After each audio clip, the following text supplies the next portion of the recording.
अस्सलाम वालेकुम viewers, good morning, welcome to Suno Pakistan. मैं हूं आपका मेज़बान नुसैर मलिक और आप देख रहे हैं अपना पसंदीदा मॉर्निंग शो सुनो पाकिस्तान।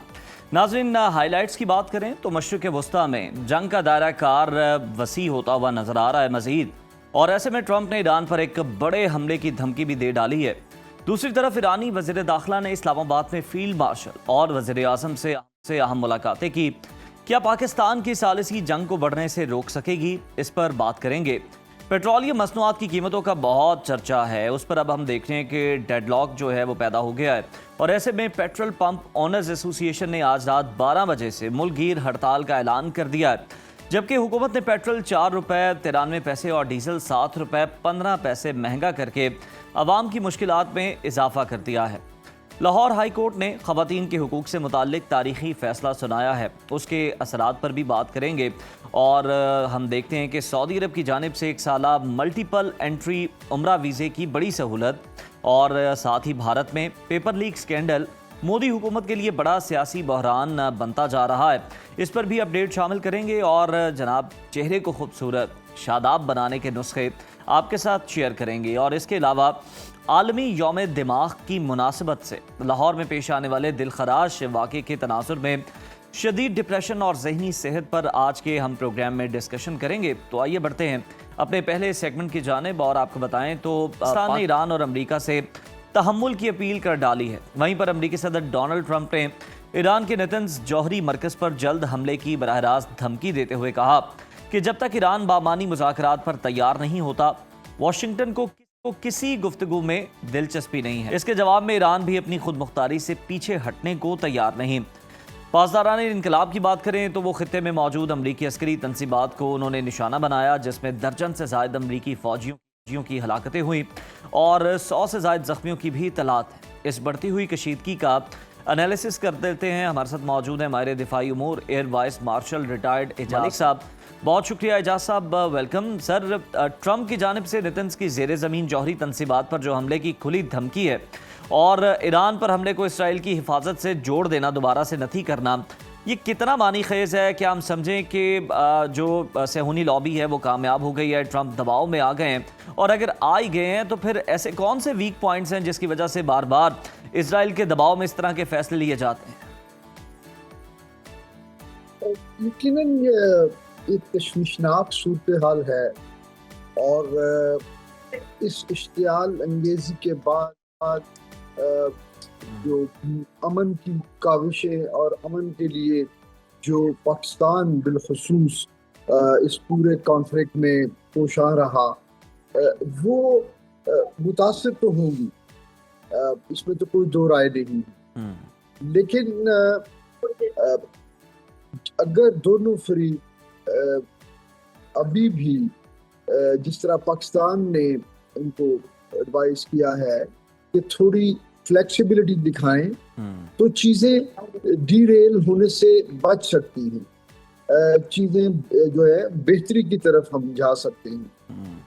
असल प्रॉब्लम ये है कि ये जो सीज फायर है, अगरचे ये अमेरिका के जो है इनिशिएटिव पे हुआ, सारा पीस प्रोसेस ही अमेरिकन इनिशिएटिव पे था। ईरान की तरफ से भी उनकी लीडरशिप और बिलखसूस उनकी जो पॉलिटिकल लीडरशिप है, उन्होंने इसको वेलकम किया।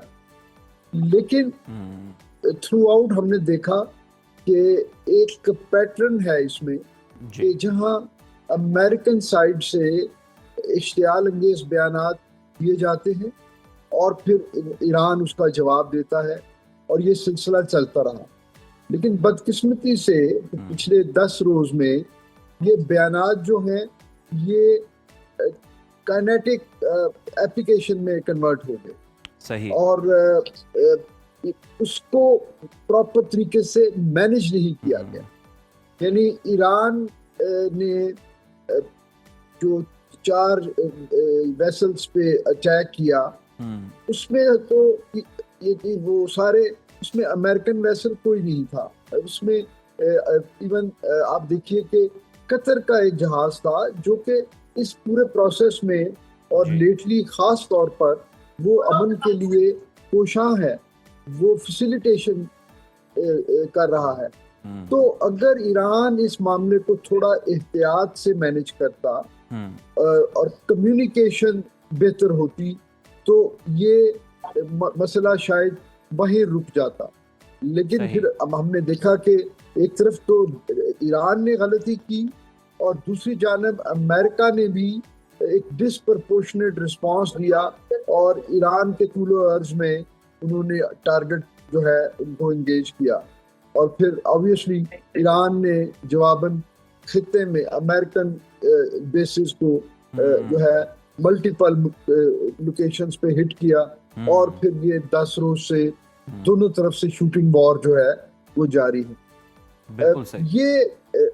ये चीज रुक सकती है अगर दोनों तरफ से थोड़ा तहम्मुल का मुजाहरा किया जाए। बिलखुसूस मैं कहूँगा कि ईरानियन जो हार्ड लाइनर्स हैं उनको जमीनी हकाइक का इदराक करना चाहिए। ठीक। उनके अंदर एक एग्जैजरेटेड सेंस ऑफ प्राइड है। वो समझ रहे हैं कि वो शायद जंग जीत गए हैं तो उन्होंने अमेरिका को घुटने टेकने पे मजबूर कर दिया। ऐसा नहीं है। अच्छा। देखिए अमेरिका इस जंग के जो उनके इकोनॉमी पे, उनकी मिलिट्री माइट पे और सबसे ज्यादा उनकी प्रेस्टीज पे जो डेंट पड़े हैं, अमेरिका में कैपेसिटी है कि वो उनको जो है अब्सॉर्ब कर लेगा, रिग्रोव कर लेगा। यानी ये ऐसी जंग नहीं थी। ईरान को हमने ये जब कहते हैं कि ईरान को फतेह हुई तो वो तकनीकी बुनियादों पे है। ऐसा नहीं है कि अमेरिका खत्म हो गया और ईरान जो है ना वो बल्कि इजाज़ साहब हम फतह भी नहीं कहते, बल्कि ये कह सकते हैं कि किसी मौके पे किसी फेज़ में किसी जो फरीक है उसको बर्तरी हासिल हो गई और किसी फेज़ में किसी और फरीक को हो गई। मुकम्मल तौर पर किसी की भी फतह इसे नहीं कहा जा सकता। इजाज़ साहब, आप जिस तरह से बात कर रहे हैं कि तहम्मुल का मुज़ाहरा करना चाहिए और बड़ा अच्छा आप मशवरा भी दे रहे हैं, तजवीज़ भी दे रहे हैं ईरानियंस को कि अब जो है वो मामला कूल डाउन करने का मरहला है, बातचीत का मरहला है।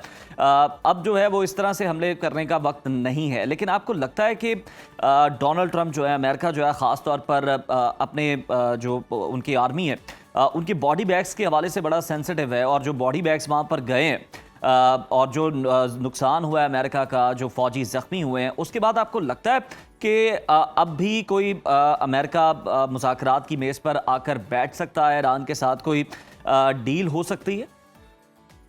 जी, अमेरिका बैठेगा जी। अमेरिका, अच्छा। ये बयानबाजी तो चलती रहती है लेकिन अमेरिका के अपने भी इंटरेस्ट में है। ये अमेरिका को एक स्ट्रेटेजिक पॉज चाहिए इस स्टेलमेट से निकलने के लिए।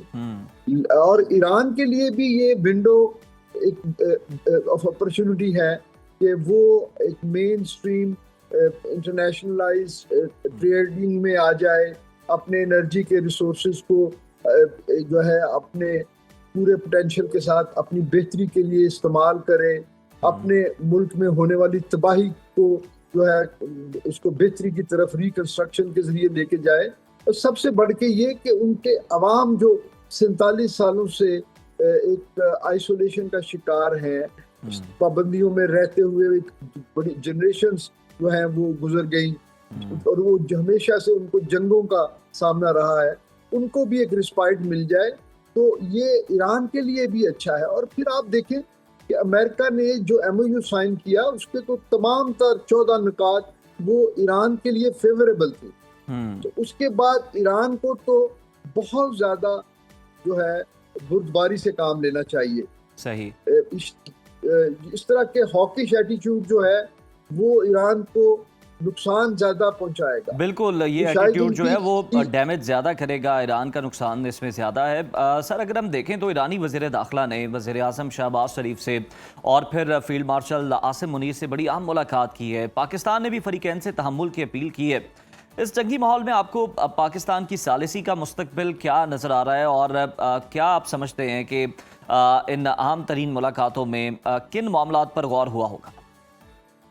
देखिए, पाकिस्तान ने इस पूरे कॉन्फ्लिक्ट में बड़ा शानदार डिप्लोमेसी की है। बेशक। पाकिस्तान वो वाहिद मुल्क था जिस पर दोनों अतराफ को जो है एतमाद था, और 47 सालों से मुतहारिब दो मुल्कों को जो एक दूसरे की सूरत देखने के रवादार ना हो, एक तरफ ईरान हमेशा मर्ग बर अमेरिका का सेंटिमेंट को नर्चर करता रहा, और दूसरी तरफ प्रेसिडेंट ट्रम्प जैसे अनस्टेबल प्रेसिडेंट जो कहते हैं कि जी मैं इनको सफाए हस्ती से मिटा दूंगा। तो ऐसे दो मुल्कों को एक छत के नीचे इस्लामाबाद डायलॉग में बिठाना, ये पाकिस्तान की एक शानदार कामयाबी है, और मैं इसका क्रेडिट सबसे ज्यादा फील्ड मार्शल साहब को दूंगा कि उन्होंने हालत जंग में भी जो है फिजिकली जाकर जो ये कोशिशें की, और ये उनकी काविशों का नतीजा था। और दूसरा बड़ा काम जो किया फील्ड मार्शल साहब ने वो ये कि जंग के टेम्परेचर्स लो रखे, और इजराइल की तमाम तर कोशिशें थी कि किसी तरह सऊदी अरब और यूएई को भी जंग में एम्ब्रॉयल किया जाए, लेकिन वो पाकिस्तान ने मैनेज किया। अब जो हालात हैं, अगर खुदा ना खास्ता ये प्रोसेस डीरेल होता है, और उस सूरत में पाकिस्तान के लिए पहला मसला तो ये होगा कि पाकिस्तान जो है किस तरह जो है एक न्यूट्रल फैसिलिटेटर या मीडिएटर से पाकिस्तान को जब साइड्स लेनी पड़ेंगी। इमेजिन कीजिए कि खुदा न खास्ता अगर सऊदी अरब और ईरान आपस में आमने सामने आते हैं, तो पाकिस्तान किस तरफ खड़ा होगा? वो पाकिस्तान के लिए सबसे जो है नुकसानदेह सिनेरियो होगा, और मैं दुआ करता हूं कि वो वक्त ना आए। दुआ ही करते हैं बिल्कुल एजाज साहब कि इस तरह का वक्त ना आए, और हम इमेजिन भी नहीं कर सकते। ये तो फिर आगे कुआं पीछे खाई वाली बात होगी, और यही तो हमारा दुश्मन भी चाहता है कि हमें जो है अब आपस में उलझाए रखे, आपस में लड़ा दे। सर, अगर हम देखें तो अमरीकी और इसराइली इंटेलिजेंस रिपोर्ट्स जो हैं वो ये बताती हैं कि ईरान ने हज़ारों सेंट्रीफ्यूजेस जो हैं वो गहरी सुरंगों में मुंतकिल कर दिए हैं। क्या आप समझते हैं कि अमरीका के पास इन इंतहाई महफूज और पहाड़ों के अंदर जो मौजूद कई मीटर नीचे जो तंसीबात हैं, इनको तबाह करने की वाकई अस्करी सलाहियत मौजूद है? मेरा नहीं ख्याल जी, टू बी ऑनेस्ट। अच्छा, अगर ये होती तो जंग के पहले 2 दिनों में जब उन्होंने आयतुल्लाह को शहीद किया था, वो दूसरा बड़ा काम ये करते, अगर ये उनकी कैपेबिलिटी में होता।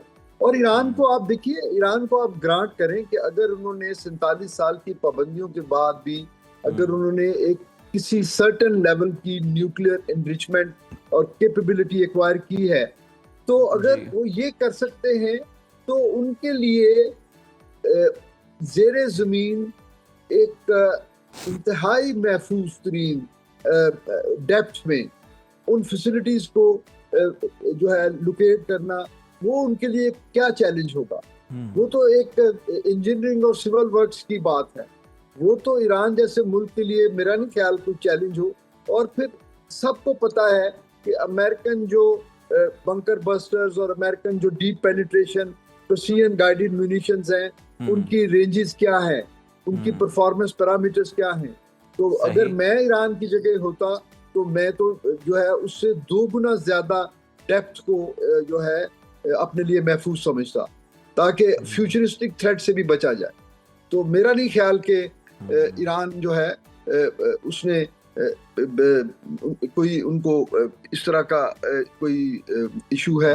अगर अमेरिका की कैपेबिलिटी में होता तो अमेरिका बहुत पहले ये कर चुका होता। फेयर, बिल्कुल ठीक है। बहुत शुक्रिया आपके वक्त का, और यकीनन पहले दिन से ही जो है ये नारा लगाकर हमलावर हुआ था कि जनाब जो जौहरी तनसीबात हैं, जो अफजूदा यूरेनियम है, न्यूक्लियर डस्ट है, हमने वो ईरान से हासिल करना है, क्योंकि ईरान जनाब वो शायद हमारे ख़िलाफ़ इस्तेमाल कर सकता है। और फिर अमेरिका इस बात से भी खौफजदा था कि जो मिसाइल की रेंजेस बढ़ा दी गई है ईरान की जानिब से, तो ये हम पर भी कल को हमलावर हो सकते हैं। लेकिन अभी जो हम सूरत हाल देख रहे हैं वो खासी ख़राब होती हुई नज़र आ रही है, और ऐसे में जो अमरीकी फ़ौजी जो हैं, जो मारे भी गए हैं, कुछ ज़ख्मी भी हुए हैं, तो उसके बाद जो अब हमले हो रहे हैं वो तो एक तरफ, लेकिन डोनाल्ड ट्रंप जो है वो बड़े हमले की बात कर रहे हैं, बड़े हमले की धमकी दे रहे हैं। तो अब सारी नज़रें अमेरिका की तरफ हैं कि अमेरिका की अगली मूव क्या होगी। लेकिन एट दी एंड हम तो यही उम्मीद करते हैं कि जनाब सेंस प्रिवेल करे, और सेन माइंडेड लोग जो हैं वो दोनों तरफ से वो आगे आएँ और बातचीत से कोई मसले का हल निकाला जाए। यहाँ वक्त हुआ है ब्रेक का, हमारे साथ रहिए। तो अब उस मौजू पर बात कर लेते हैं जिसका चर्चा हर तरफ है और लोग जो हैं वो परेशान भी हैं, गुमगू की कैफियत है। तो जनाब बात हो रही है पेट्रोल की, और पेट्रोल की कीमत में जो 4 रुपये 93 पैसे और डीजल में 7 रुपये 15 पैसे फ़ी लीटर का हुकूमत ने भारी इजाफा किया है। उसके बाद अब पेट्रोल जो है वो 320 रुपये 73 पैसे और डीजल 367 रुपये 21 पैसे की बुलंद सतह पर पहुंच चुका है। तो दूसरी तरफ हम देख रहे हैं कि रोज़ाना की बुनियाद पर कीमतें बदलने की जो नई पॉलिसी है उस पर हुकूमत और डीलर्स के मुज़ाकरात नाकाम हो गए हैं। All Pakistan petrol pump owners association ने आज रात 12 बजे से मुल्कगीर हड़ताल और तमाम पेट्रोल पंप्स बंद करने का ऐलान किया है। एसोसिएशन का मुतालबा है कि कीमतों का तयन रोज़ाना की बजाय माहाना बुनियादों पर किया जाए। इस तमाम सूरत-ए-हाल पर बात कर लेते हैं। Chairman all Pakistan petrol pump owners association Humayun Khan साहब ने हमें ज्वाइन किया। बहुत शुक्रिया आपके वक्त का। हुमायूं साहब बताइएगा, हुकूमत के साथ जो आपके मुज़ाकरात हुए, कहाँ पर रुकावटें आई, डेडलॉक कहाँ पर पैदा हुआ कि बिलाखिर आपको आज रात 12 बजे से मुल्कगीर हड़ताल का फैसला करना पड़ा और आपने हुकूमत को वक्त ना देने का फैसला किया? सर देखो, हमारी अली परवेज मलक साहब से 2 महीने पहले भी मीटिंग हुई थी इन इश्यूज के ऊपर जी। ये इशू था कि भाई 7 दिन जो आप पेट्रोल प्राइस चेंज कर रहे हैं तो इसको 1 महीने पे कर दें। वो तो हम मतलब कुछ लेने के लिए हम गए थे, लेकिन उन्होंने कुछ और दे दिया और हफ्ते से भी जो है ना वो डे बाई डे कर दिया। तो एक तो इसमें जो है ना हमारे लिए नामुमकिन है, बहुत सारे इशू हैं, बड़ी आपका टाइम लंबी डिटेल है जी। ये आमने सामने अगर हमें उसके साथ बिठाएं और आप जैसे मीडिया वाले हैं वो आमने सामने बैठ जाएं, फिर कोई बेहतर फैसला कर सकता है कि हम गलत हैं या वो गलत हैं। लेकिन जो चंद इंपॉर्टेंट बातें हैं वो हुमायूं साहब जरूर शेयर करें देखने वालों के लिए, आवाम आपको सुन रही है। मैं इस वक्त जो मतलब ये पब्लिक के लिए भी नामुमकिन है और हमारे लिए भी नामुमकिन है। हम अपना कारोबार इस किस्म का सरवाइव नहीं कर सकते क्योंकि OMCs, oil marketing company, refinery, government, OGRA, यहाँ पे इन्होंने जो सिस्टम कर दिया है वो कहता है कि यूरोप में ये चल रहा है। तो यूरोप में जो चल रहा है वो फुल फ्लज डीरेगुलेशन है, लेकिन उसमें फिर पेट्रोल पंप का अलग एक स्ट्रक्चर है, उसका अलग एक कानून है, उसके अलग SOPs हैं, कंपनी के अलग SOPs हैं। यहाँ पे ये उल्टा निजाम है। सबसे पहले ये है कि पब्लिक को बिल्कुल फायदा नहीं है। डे बाई डे उन्होंने सिर्फ ये समझ लिया है कि ये थोड़ा थोड़ा हम बढ़ाएंगे तो पब्लिक को इतना महसूस नहीं होगा। जो 100-150 रुपए हम महीने या 15 दिन के बाद बढ़ाएंगे तो इनको महसूस होगा। अवाम के लिए रोज की तो ज़हनी अजियत है ना हुमायूं साहब? अजियत के अलावा ये पंपों पे रोजाना हमारी लड़ाई झगड़े होंगे जी। आप कैसे ये कह सकते हैं? रोजाना जो है ना उन्होंने जो अपना मुद्दा था ना वो हमारे ऊपर डाल दिया कि अब रोजाना जो है ना लड़ाई झगड़े हमारे, और ये होंगे, ये मैं कहता हूँ क्योंकि उनका भी कसूर नहीं है कि सुबह जो है ना रात को बंदा सोया है, सुबह पंप पे पहुंच गया, वो रेट 7 रुपए 10 रुपए महंगा हो गया, उसने गुस्सा कर लेना। हुमायूं साहब इसके अलावा अगर हम देखें तो जो कैब सर्विस वाले हैं उनके भी मसले हो सकते हैं, फिर जो बच्चों के लिए वैन है या ट्रांसपोर्टेशन है वहां पे भी मसाइल होंगे कि मतलब माहाना बुनियादों पर इनके साथ तय किया जाए या डेली बेस पे तय किया जाए, ये भी बड़ी कंफ्यूजन है अब तो। देखो ना, इसमें ये सबसे आखिर में जो नुकसान होता है ना वो तो पब्लिक का होता है, क्योंकि लूटा तो पब्लिक को जाता है। चाहे जो भी कोई काम हो ना, मतलब अगर आपका वैन है स्कूल में वो लेके जा रहे हैं तो वो कैलकुलेशन नहीं कर सकेगा, लाजमी बात है वो ज्यादा पैसे डिमांड करेगा। उनको पता होगा कि यार ऐसा ऐसा हो सकता है, पाकिस्तान में तो कुछ भी हो सकता है, किसी वक्त भी ये रेट बढ़ सकता है। अच्छा, रेट अगर 100 रुपए बढ़ गया, उसने आपके साथ एक तय कर लिया है तो वो तो नुकसान में कारोबार नहीं करेगा। अगले महीने आपको कहेंगे कि यार ये तो कमिटमेंट हुई थी लेकिन मैं तो नुकसान नहीं कर सकता, आप कहेंगे कि नहीं आप इस रेट पे करेंगे, वो कहता मैं नहीं कर सकता। इस वक्त हमारी भी पोजीशन सेम है कि इस तरह हम बिल्कुल नहीं कर सकते, और हमारा जो कमीशन है वो इतना ना होने के बराबर है। यानी इस वक्त आप 1-1.5% पे और खर्चे टैक्सेस इनकी मर्जी के, मुख्तलिफ डिपार्टमेंट के टैक्सेस अपने मर्जी से बढ़ा देते हैं। हमारा रेगुलेटेड बिजनेस है, रेगुलेटेड कमीशन है हमारा, वो फिक्स है, उससे हम आगे नहीं निकल सकते। तो गवर्नमेंट अगर ये चीजें करता है तो डीरेगुलेशन में फिर ये हमारी मर्जी होती है, लेकिन फिर भी हमारी मर्जी नहीं होगी। तो हुमायूं साहब अभी 1 लीटर पर जो डीलर है उसको कितना जो है वो परसेंटेज दी जा रही है? सर ये परसेंटेज नहीं है, यही तो हमारा रोला है। हमने जी। कहा कि हमारा जो कमीशन है वो परसेंटेज में कर दें अच्छा। कि मार्केट में अगर ये रेट बढ़ेगा तो हमारा कमीशन उसके साथ बढ़ेगा ऑटोमेटिकली, नीचे होगा तो नीचे, क्योंकि इस वक्त जो रनिंग कैपिटल है, जो हमें पेट्रोल डीजल परचेज करना होता है, बहुत बड़ी कास्ट है और बहुत बड़ा सर रिस्क है, समझ आ गया ना। अब जी। ये वो उसको मानता नहीं है। अभी हमारा इस वक्त जो है ना 8-8.25 रुपए जो है ना कमीशन है, इसमें टैक्सेस काट के और फ्रेंचाइज जो कंपनी नाजायज काटती है 1.20 रुपए वो काट के, बैंक चार्जेस काट के 4 रुपए। अब 4 रुपए के अंदर आपके बिजली के बिल्स बहुत ज्यादा ऊपर चले गए, मुलाजमीन की तनख्वाहें, मेंटेनेंस, आपकी सारी चीजों की कास्ट तो बढ़ चुकी है, लेकिन हमारा कमीशन 5 साल वाला वही वहां पे मौजूद है। और रेट इस वक्त क्या है आप सोच भी सकते हैं कि हुमायूं साहब चलें फिर ये बताएं कि हुकूमत तो अब डटी हुई है, आप कह रहे हैं कि ग्राउंड रियलिटीज़ को देखते हुए, ज़मीनी हकाइक को देखते हुए गवर्नमेंट ने फैसला नहीं किया, बस यूरोप की मिसालें दे के ये फैसला जो है वो इम्पोज कर दिया और यकीनन अवाम इससे सफ़र करेंगे, जो कि नज़र भी आ रहा है। तो अगर हुकूमत ने कोई ज़बरदस्ती पेट्रोल पंप्स खुलवाने की कोशिश की तो फिर आपका लाहे अमल क्या होगा?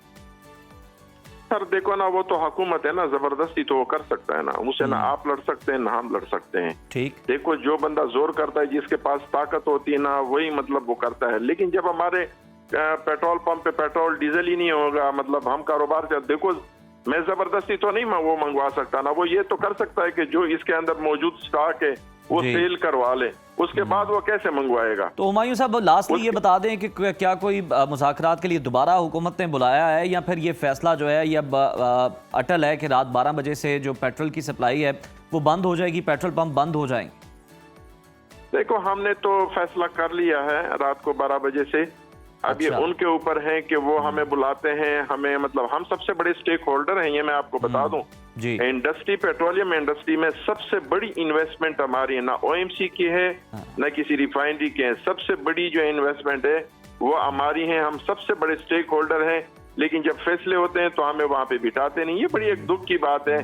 फैसले पहले कर लेते हैं फिर उसे गन बिल्कुल ठीक है। हुमायूं साहब हुकूमत को चाहिए कि जो है वो मुज़ाकरात करे, बातचीत करे और जो जायज़ आपके मुतालिबात हैं, तहफ़्फ़ुज़ात हैं, उन्हें दूर किया जाए। बहुत शुक्रिया आपके वक्त का। और यकीनन पब्लिक पल्स देखें तो वो भी यही है कि जनाब अवाम जो है ये रोज़ के इजाफे को मानने को तैयार नहीं है। वो कहते हैं कि पहले चले आपने महीने से 15 दिन किया, 15 दिन से हफ्ता किया, हमने कबूल कर लिया, लेकिन ये जो है कि रोज़ाना की बुनियाद पर आप तायुन करें, ये किसी सूरत काबिल कबूल नहीं है। इसकी सूरत में बहुत सारे जो मसाइल हैं वो जन्म ले सकते हैं और सबसे बढ़ के इंसान जो है वो ज़हनी अज़ियत में ही मुब्तला रहेगा कि पता नहीं आज कीमत क्या है, कल क्या है, आज कितना पेट्रोल डलवाना है, कल कितना डलवाना है। और फिर जिनके साथ आपके ट्रांसपोर्टेशन के मामलात हैं वो भी समझ नहीं आते कि आप किस तरह से उनके साथ जो मंथली बेसिस पे आप डील करते थे, अब वो रेगुलर बेसिस पे, आप डेली बेसिस पे आप उनके साथ किस तरह डील करेंगे।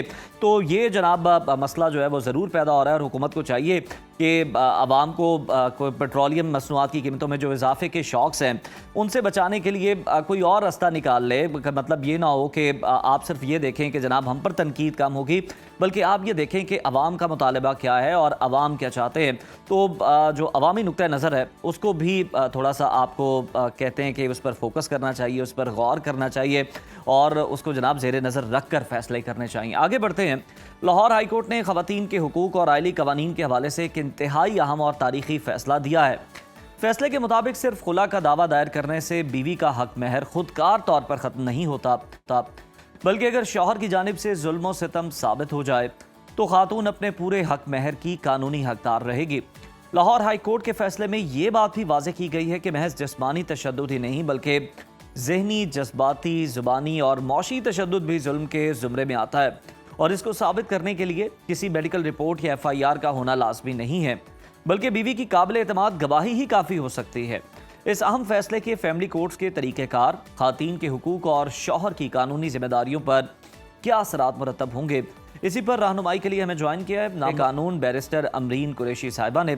बहुत शुक्रिया अमरीन साहिबा आपके वक्त का, वेलकम। कहिएगा कि लाहौर हाई कोर्ट का ये फैसला कि खुला दायर करने से हक महर खुदकार तौर पर ख़त्म नहीं होता, पाकिस्तान के रिवायती फैमिली लॉ और ख़वातीन के हुकूक के हवाले से कितना बड़ा ब्रेक थ्रू है?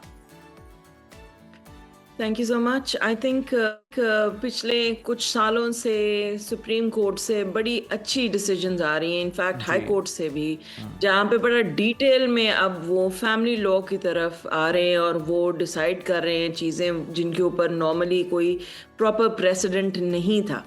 और इस केस में हक महर के अलावा एक और चीज़ जो मैं हाईलाइट करूँगी कि इन्होंने डोमेस्टिक वायलेंस को की जो एग्जाम्पल्स हैं उसको इंक्रीज भी किया है, और सिर्फ ये नहीं कहा कि फिजिकल वायलेंस जो है डोमेस्टिक वायलेंस के जुमरे में आएगी, इसमें मेंटल और फाइनेंशियल जो है उसको भी रिकग्नाइज किया है, जो बहुत इंपॉर्टेंट है आपकी जो कॉन्स्टिट्यूशनल राइट्स हैं और जो इंटरनेशनल ट्रीटीज हैं जो पाकिस्तान ने साइन किए हुए हैं, उसको देखते हुए उन्होंने कहा है कि खुला का हक जो है वो ऑटोमेटिकली अगर कोई एक औरत लेती है जो उसको एक मिलता है, उससे आप पीनलाइज नहीं कर सकते उसको, और आप उसको ये नहीं कह सकते कि उसको हक महर जो है वो देना नहीं पड़ेगा आदमी को। सो आई ये बहुत प्रोग्रेसिव स्टेप है। इसमें ये चीज़ ज़रूर है कि आपको ये नज़र आएगा कि होपफुली कि इसको जो पीनलाइज जिस तरीके से औरतों को करते हैं खुला के मामलों में, अगर आप अदालतें चले जाएं, सबसे पहले अगर क्वेश्चन आता है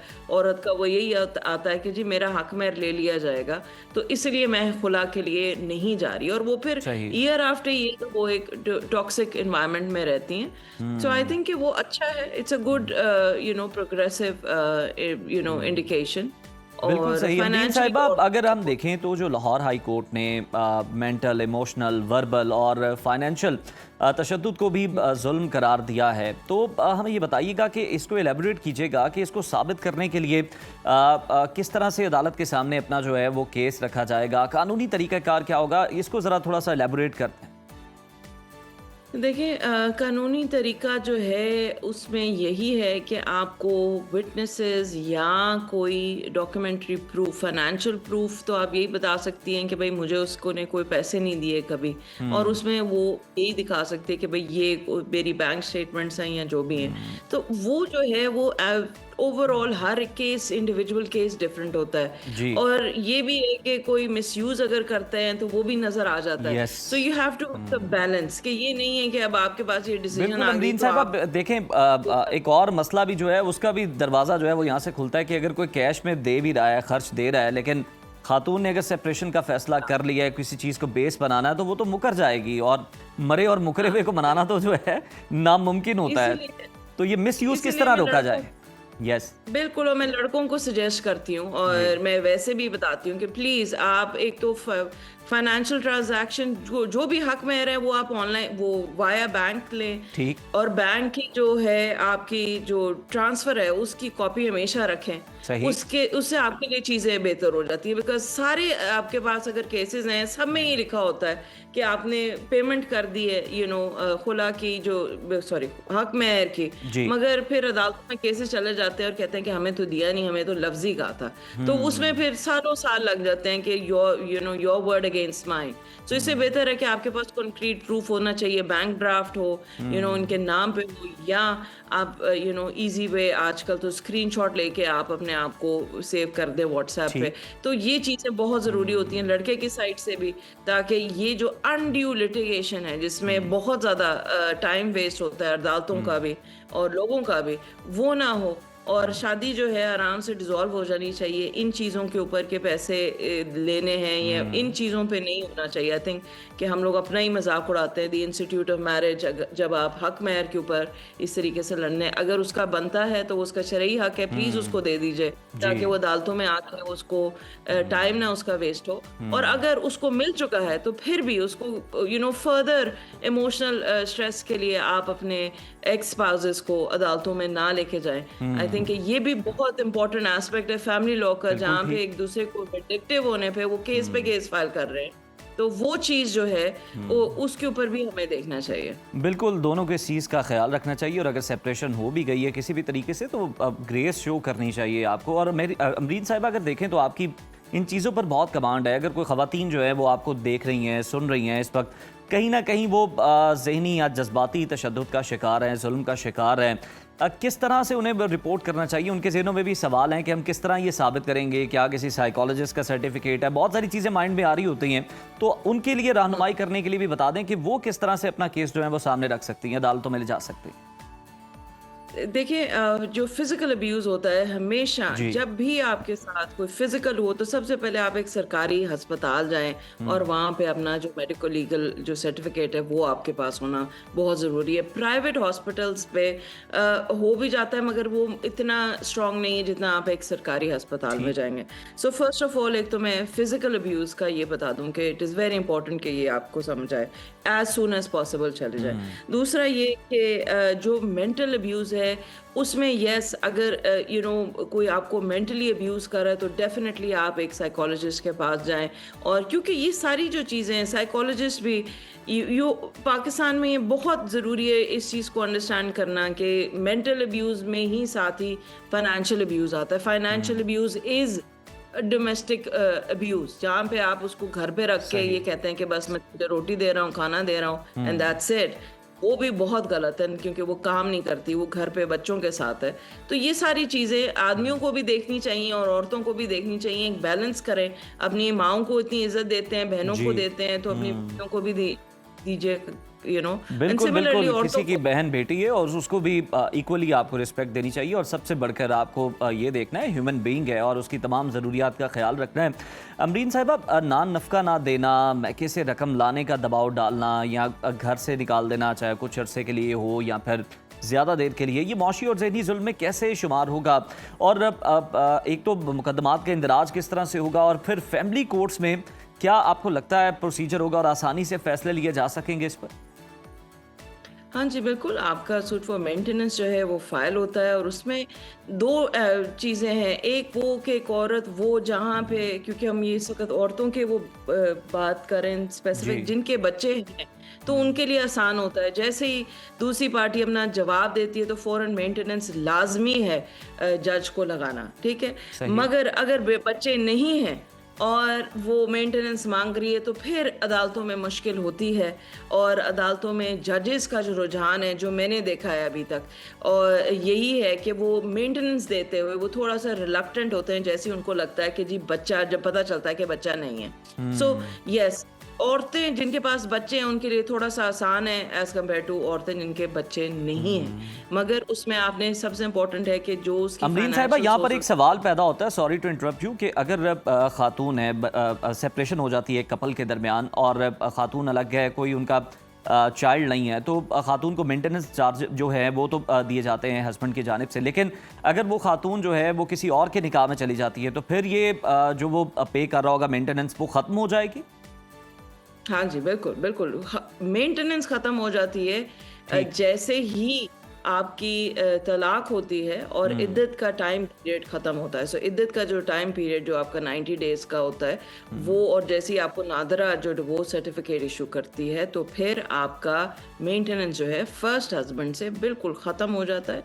और वो बिल्कुल लड़का जो होता है उसको भी जो एक फाइनेंशियल एक रिस्पॉन्सिबिलिटी होती है उसकी भी वो टेक ऑफ कर लेते हैं, क्योंकि ये भी अनफेयर होता है लड़कों के लिए कि अगर वो शादी में हैं और उसके बाद फिर टूट जाती है शादी तो फिर वो definitely they are not obligated after the divorce. बिल्कुल ठीक है, बहुत शुक्रिया। बैरिस्टर अमरीन कुरैशी साहिबा हमारे साथ मौजूद थी और इस अहम तरीन फैसले पर रहनुमाई भी कर रही थी, उसकी तशरीह भी कर रही थी कि इसकी इम्प्लीमेंटेशन जो है वो किस तरह से हो सकती है। और अगर कोई कहीं ना कहीं भी किसी न किसी सूरत में भी ज़हनी, जज्बाती, मौशी तशद्दुद का शिकार है, जिस्मानी तशद्दुद का शिकार है, तो वो किस तरह से अदालतों से रुजू कर सकता है, इंसाफ हासिल कर सकता है। और ऑब्वियसली ऐसे जो फ़ैसले हैं ये बड़े तारीख़ी फ़ैसले हैं, लेकिन देखना यही है कि इनका मिसयूज़ जो है वो ना किया जाए कानून के अंदर, क्योंकि अदालती नज़ीरें जो हैं वो दूसरे केसेस पे भी इम्प्लीमेंट होती हैं और वो सामने रखी भी जाती हैं। और ऑब्वियसली इसमें यही देखना ज़रूरी है कि अगर आप भी ये चार्जेस पे कर रहे हैं और अदालत ने कुछ आपको बाउंड किया है तो आप फिर भी जो है कोशिश करें कि डिजिटल ट्रांजैक्शन करें जिसकी रसीदें जो हैं वो आपके पास मौजूद हों, ताकि किसी भी किस्म की कानूनी कार्रवाई की सूरत में आप उनको प्रेजेंट कर सकें। अभी वक्त हुआ है ब्रेक का, स्टे विद अस। पड़ोसी मुल्क भारत की बात कर लेते हैं, जहां पर एक समाजी और सियासी बहरान जो है वो पूरी तरह सर उठा चुका है। भारतीय चीफ जस्टिस की जानिब से अवाम को कॉकरोच कहने के बाद वजूद में आने वाली कॉकरोच जनता जनता पार्टी अब मोदी सरकार के लिए दर्द सर बनती जा रही है। मेडिकल दाखिला इम्तिहानात में धांधली और 20 से ज़ायद तलबा की खुदकुशियों के बाद कॉकरोच जनता पार्टी की क़यादत में हज़ारों तलबा, उनके वालिदैन और समाजी कारकुनान सड़कों पर निकल आए। मारूफ तालीमी और समाजी रहनुमा सोनम वांगचुक की भूख हड़ताल, फिर जबरी अस्पताल मुंतकिली के बाद तलबा ने पार्लियामेंट की तरफ मार्च किया, जिस पर भारतीय पुलिस ने बदतरीन लाठीचार्ज और आंसू गैस की शेलिंग की। पुलिस के इस तशद्दुद के बाद तलबा ने सिर्फ तालीमी इस्लाहात ही नहीं बल्कि नाअहल मोदी हुकूमत और वज़ीर तालीम के इस्तीफ़े का मुतालबा भी किया। भारत में तलबा की उभरती हुई एहतजाजी तहरीक मोदी हुकूमत की आमिराना हिकमत अमली और ख़ित्ते पर इसके असरात का तज्ज़िया करने के लिए हमारे साथ मौजूद हैं चेयरमैन तहरीक जवानाने पाकिस्तान अब्दुल्ला हमीद गुल साहब। बहुत शुक्रिया अब्दुल्ला हमीद गुल साहब, आपके वक्त का वेलकम। कहिएगा कि मेडिकल दाखिला इम्तिहानात के पेपर लीक स्कैंडल ने पूरे भारत के नौजवानों को सड़कों पर ला खड़ा किया है। जेनजी जो है वो पुलिस का मुकाबला भी कर रही है, फोर्सेस का मार भी खा रही है, लेकिन डटी हुई है। क्या ये एहतजाज अब सिर्फ तालीमी इस्लाहात तक आपको महदूद रहता नजर आ रहा है या फिर ये मोदी हुकूमत के खात्मे का सबब भी बन सकता है? बिस्मिल्लाहिर्रहमानिर्रहीम, बहुत बहुत शुक्रिया।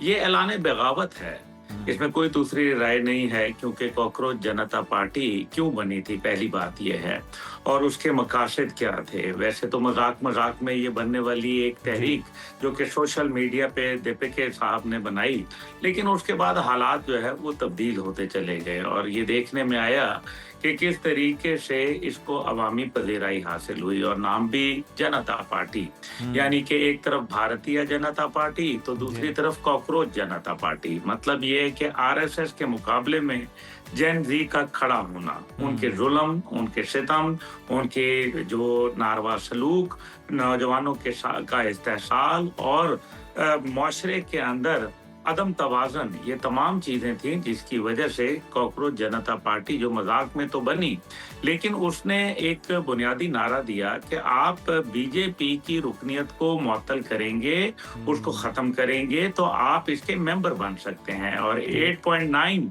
मिलियन जो कि बीजेपी के फॉलोअर थे, उनको कहीं पीछे छोड़ते हुए एक हफ्ते के अंदर इस पार्टी ने तकरीबन 1.5 हफ्ते के अंदर 70 मिलियन फॉलोअर्स अपने इकट्ठे कर लिए, जो कि एक मेरे ख्याल में बहुत बड़ा लैंडमार्क है। नतीजा ये निकला कि इसकी तमाम की तमाम पॉलिसियां बीजेपी के ऊपर क्रिटिसाइज करती थी। और क्योंकि आपने जिस तरह से डॉक्टर सोनम वांगचुक का बात की, डॉक्टर सोनम वांगचुक एक बड़ा मशहूर आदमी है, बहुत बड़ा एजुकेशनिस्ट है और उसकी एक अपनी पहचान है पूरी दुनिया के अंदर। खुद उसके ऊपर इंडिया में एक फिल्म जो कि आमिर खान की फिल्म थी 3 इडियट्स, वो बन चुकी है। और सोनम वांगचुक एक ब्राइट मैन है जिसने इस्लाहात तालीम के लिए एक हंगर स्ट्राइक कर रखी। उससे पहले भी जब उन्होंने लद्दाख के अंदर, क्योंकि इनका मस्कन लद्दाख है, लद्दाख के अंदर जब लेह हेडक्वार्टर के अंदर जो कि वहाँ का कैपिटल है, उसके अंदर इन्होंने जब एहतजाज किया तो बकायदा बीजेपी के ऑफिस को वहाँ नजरे आतिश भी किया गया और वहाँ बहुत एक गर्मा गर्मी हो गई। नतीजा ये निकला कि वहाँ हालात कंट्रोल से बाहर हो गए और नौजवान डॉक्टर सोनम वांगचुक को एक बहुत बड़ा अपने लिए मसीहा समझते हैं। और ये हंगर स्ट्राइक के ऊपर उनका ये कहना है, दीपिका का जो कॉकरोच जनता पार्टी जिन्होंने बनाई है, अजीत दीपिका, उनका ये कहना है कि जी ये आरएसएस के गुंडे थे जो पुलिस की वर्दियों के अंदर आए। इसमें भी कोई दूसरी राय नहीं है। इनकी बात में इसलिए भी मेरे ख्याल में मजबूती आती है क्योंकि जब हम देखते हैं कि मुसलमानों के साथ बकायदा जब वो नमाज पढ़ रहे होते हैं तो वर्दी के अंदर मुलविस लोग आके ठुड्डे मारते हैं, उनको नमाज से हटा देते हैं। इस तरह की वीडियोस हजारों की तादाद में सोशल मीडिया पे गर्दिश कर रही हैं। हाउएवर, मेरा ख्याल है कि 20,80,000 जवान जो कि मुतासर हुए मेडिकल पेपर लीक होने से, जिसके अंदर सरासर हुकूमत और उनकी वजारत तालीम मुलव्विस है, जिसको नरेंद्र मोदी की बराह रास्त आशीर्वाद हासिल है। बिल्कुल अब्दुल्ला हमीद गुल साहब, और इसके अलावा जो विजुअल्स वहाँ से आ रहे हैं कल के रोज जो हमने देखा, पूरी दुनिया में जो तस्वीर जो है, जो वीडियो सर्कुलेट कर रही है, किस तरह अपोजिशन रहनुमा राहुल गांधी को घसीटा गया, और आप कह रहे हैं कि बिल्कुल ये अंसर मौजूद है कि जो आरएसएस के गुंडे हैं वो यूनिफॉर्म्स के अंदर मौजूद हैं। तो अब भी कोई दुनिया को ये समझना बाकी रह गया है कि जो जमहूरियत का सबसे बड़ा चैंपियन बनता है, अलमबरदार बनता है, असल में उसका रवैया क्या है और किस तरह से वो अपने लोगों के साथ डील करता है?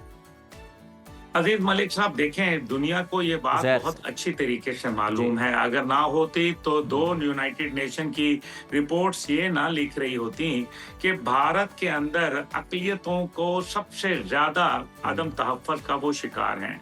दुनिया में सबसे ज्यादा जुल्म सितम अक़लियतों के ऊपर भारत में होते हैं।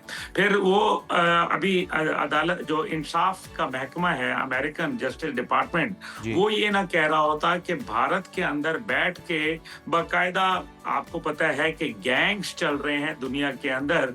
बशनोई गैंग उसकी एक बहुत बड़ी मिसाल है, जिसको अभी 24 लोग पूरी दुनिया से, यूरोप से, अमेरिका से, कनाडा से गिरफ्तार हुए। ठीक। भारत एक एक्सपोर्टर ऑफ टेररिज्म बनकर आया, जिसको हमने कतर में भी देखा, हमने कनाडा में भी देखा, हमने बॉन्डाई बीच ऑस्ट्रेलिया पे भी देखा, और जो हादी का कत्ल था इस वहाँ उस्मान हादी का, जी। उसके अंदर भी वो मुलव्विस था जो बांग्लादेश के अंदर हुआ। बिल्कुल। However, मैं ये समझता हूँ कि इस टाइम पे जो नौजवान है उसने अलमे बगावत बीजेपी के खिलाफ बुलंद कर दिया है, और 80 लाख जवान हर साल फारुग तहसील होता है, और ये ग्रेजुएट होते हैं। जब वो ग्रेजुएट होते हैं तो टोटल 29% से भी कम नौकरियां मिलती हैं। उसके अंदर भी जो सबसे ज्यादा इस्तेहसाल होता है वो उनका ब्राह्मण करता है, जिसको बीजेपी सरकार जो मुकम्मल सपोर्ट करती है। मैं एक छोटा सा कैलकुलेशन आपके सामने रख दूंगा। इस टाइम पे 550 के करीब जज में से 380 जज जो हैं वो ब्राह्मण है, जबकि 5% टोटल नुमाइंदगी है। एक्चुअली तो 2.8% है ब्राह्मण, लेकिन उन्होंने इसको 5% बना दिया है। उसके बाद तकरीबन 98 सफीर जो दुनिया में तैनात हैं, उसमें से 58 ब्राह्मण हैं। इसी तरीके से जो फेडरल सेक्रेटरी 26 हैं, उनमें से 16 ब्राह्मण हैं, एंड सो ऑन। जब पाकिस्तान अलहदा हुआ था और आज़ादी हासिल हुई थी हमें अल्हम्दुलिल्लाह, तो उस टाइम पे मुसलमानों का तनासब उनकी फौज में 30% था, जो कि आज कम होके 1.5% रह गया है। अब जो वहाँ निचली जात के लोग हैं, जिनको वो समझते हैं निचली जात के, अल्हम्दुलिल्लाह हम मुसलमान सबको बराबर समझते हैं, लेकिन वो निचली जात को देखते हैं। अब दुनिया जब ये काम कर रही है और सब कुछ ये देख रही है, फिर डील ऑफ द सेंचुरी उनके साथ साइन करना यूरोप का, मेरे ख्याल में ये डबल स्टैंडर्ड्स को बड़ा वाज़े नजर आ रहा है। लेकिन मलिक साहब ये याद रखें कि भारत में एक बहुत बड़ा जेनोसाइड होने वाला है, और वो जेनोसाइड इतना भयानक होगा जिसका आप गजा उसका अशरे अशीर भी नहीं होगा, जो आपने देखा। इसलिए मुझे ये लग रहा है कि ये जो नौजवान जो कि अलमे बगावत बुलंद कर बैठा है, 27 लाख नौजवान हर साल भारत से कूच कर रहा है, ब्रेन ड्रेन हो रहा है। वहाँ लॉलेसनेस है, हर 16 मिनट के अंदर एक औरत का रेप हो रहा है, चलती गाड़ियों के अंदर हो रहा है, बार बार हो रहा है। हर दिन 22 किसान खुदकुशी के ऊपर मजबूर हैं। 180 पुलिस एहलकार इस जो आपस में अभी ये टकराव हो रहा है, जिसके अंदर आंसू गैस का बेरहमी से इस्तेमाल हो रहा है, लाठी चार्ज हो रहा है, रबर बुलेट फायर हो रही हैं, ऐसा कहना है बरतानवी खबरसां एजेंसी रॉयटर का। अब इस सारे के अंदर अगर देखा जाए तो बड़ा वजाहत से नजर आ रहा है कि भारत डिस्टेबलाइजेशन का शिकार है। नरेंद्र मोदी की नाकिस पॉलिसियां और दहशतगर्दाना सोच, बिल्कुल ये दहशतगर्दाना सोच ही है। और हमने देखा कि बीजेपी हुकूमत की पिछली दिहाई में किसान तहरीक जो है वो बड़ी भरपूर तरीके से चलाई गई किसानों की जानिब से, और अब ये तलबा तहरीक जो है ये सामने है। और बांग्लादेश के अंदर भी तलबा तहरीक के एहतजाज के बाद, नौजवान नस्ल के एहतजाज के बाद जो नताइज निकले थे, क्या आपको लगता है कि यहाँ पर भी बीजेपी के खिलाफ वही नताइज निकल सकते हैं? जी बिल्कुल, इसमें कोई बिल्कुल मलिक साहब आपने मेरे दिल की बात कह दी। आप जरा देखें, जरा महलो वकू देखें। नेपाल के अंदर उनका पड़ोसी रेवोल्यूशन आया, उधर बांग्लादेश में रेवोल्यूशन आया, श्रीलंका रेवोल्यूशन आया, यहाँ भी रेवोल्यूशन आएगा, ये रुक नहीं सकते। और फिर इस रेवोल्यूशन को फ्यूल करने वाला कोई और नहीं, नरेंद्र मोदी है। एक तरफ अगर सिलीगुड़ी कॉरिडोर के आप उस तरफ देखें तो 7 रियासतें जो हैं वो अलहदगी के लिए पहले ही बता चुकी हैं कि हमने अलग होना चाहिए। अरुणाचल प्रदेश हो गया, मणिपुर हो गया, आए दिन वाकयात हो रहे हैं। नागालैंड ने आजादी का पहले ही ऐलान कर चुका है। अब इसमें आपने किसान का मूवमेंट का जिक्र किया, आपको मालूम है कि इस पे किसान मूवमेंट ने इनको ज्वाइन कर लिया है। किसान मूवमेंट में 861 लोगों को जो है वो हलाक कर दिया गया था। ये आप देखें कि और उन्होंने बकायदा लाल किले दिल्ली के ऊपर खालिस्तान का परचम लहरा दिया था। अब सूरत हाल जो बन रही है भारत के अंदर, वो नौजवान तंग आमद बजंग आमद के ऊपर आ गया। वो कहता है कि ये दहशत गर्दाना सोच, पाकिस्तान मुखालिफ बयानियां, अपनी कमजोरियां, अपनी हुकूमती नाअहलियों को छुपाने के लिए बिल्कुल अपनी हुकूमती नाअहलियां जो है वो मोदी सरकार नहीं छुपा सकती। सही कहा आपने बिल्कुल। अब्दुल्ला हमीद गुल साहब, बहुत शुक्रिया आपके वक्त का। और बिल्कुल हम ये देख रहे हैं कि ये जो एहतजाज है ये फैलता ही जा रहा है और किसान भी जो हैं वो भी अब इन नौजवानों के साथ मिलकर सरापा एहतजाज हैं और मोदी सरकार ताकत के जोर पर इन्हें दबाने की कोशिश कर रही है। लेकिन हम देखते हैं कि जो दुनिया है उसे शायद ये दोहरा मयार जो है वो, ये डबल स्टैंडर्ड्स जो हैं वो क्यों नज़र नहीं आते और वो क्यों इतने जुल्म और सितम के बावजूद भारत पर कोई पाबंदियाँ आयद नहीं करती हैं। ब्रेक लेते हैं, स्टे विद अस। व्यूअर्स, मुल्क भर में मानसून की बारिशों का सिस्टम दाखिल हो चुका है। लाहौर, कराची, इस्लामाबाद समेत मुतादिद शहरों में बारिशों से जहां शदीद गर्मी और हब्स का जोर टूटा है, वहीं पर कई इलाकों में ये बारिशें रहमत के साथ साथ जहमत भी साबित हो रही हैं। बारिश का पानी सड़कों और नशेबी इलाकों में जमा होने से शहरियों को शदीद मुश्किलात का भी सामना है और ऐसे में बिजली का निज़ाम भी शदीद मुतासर हुआ है।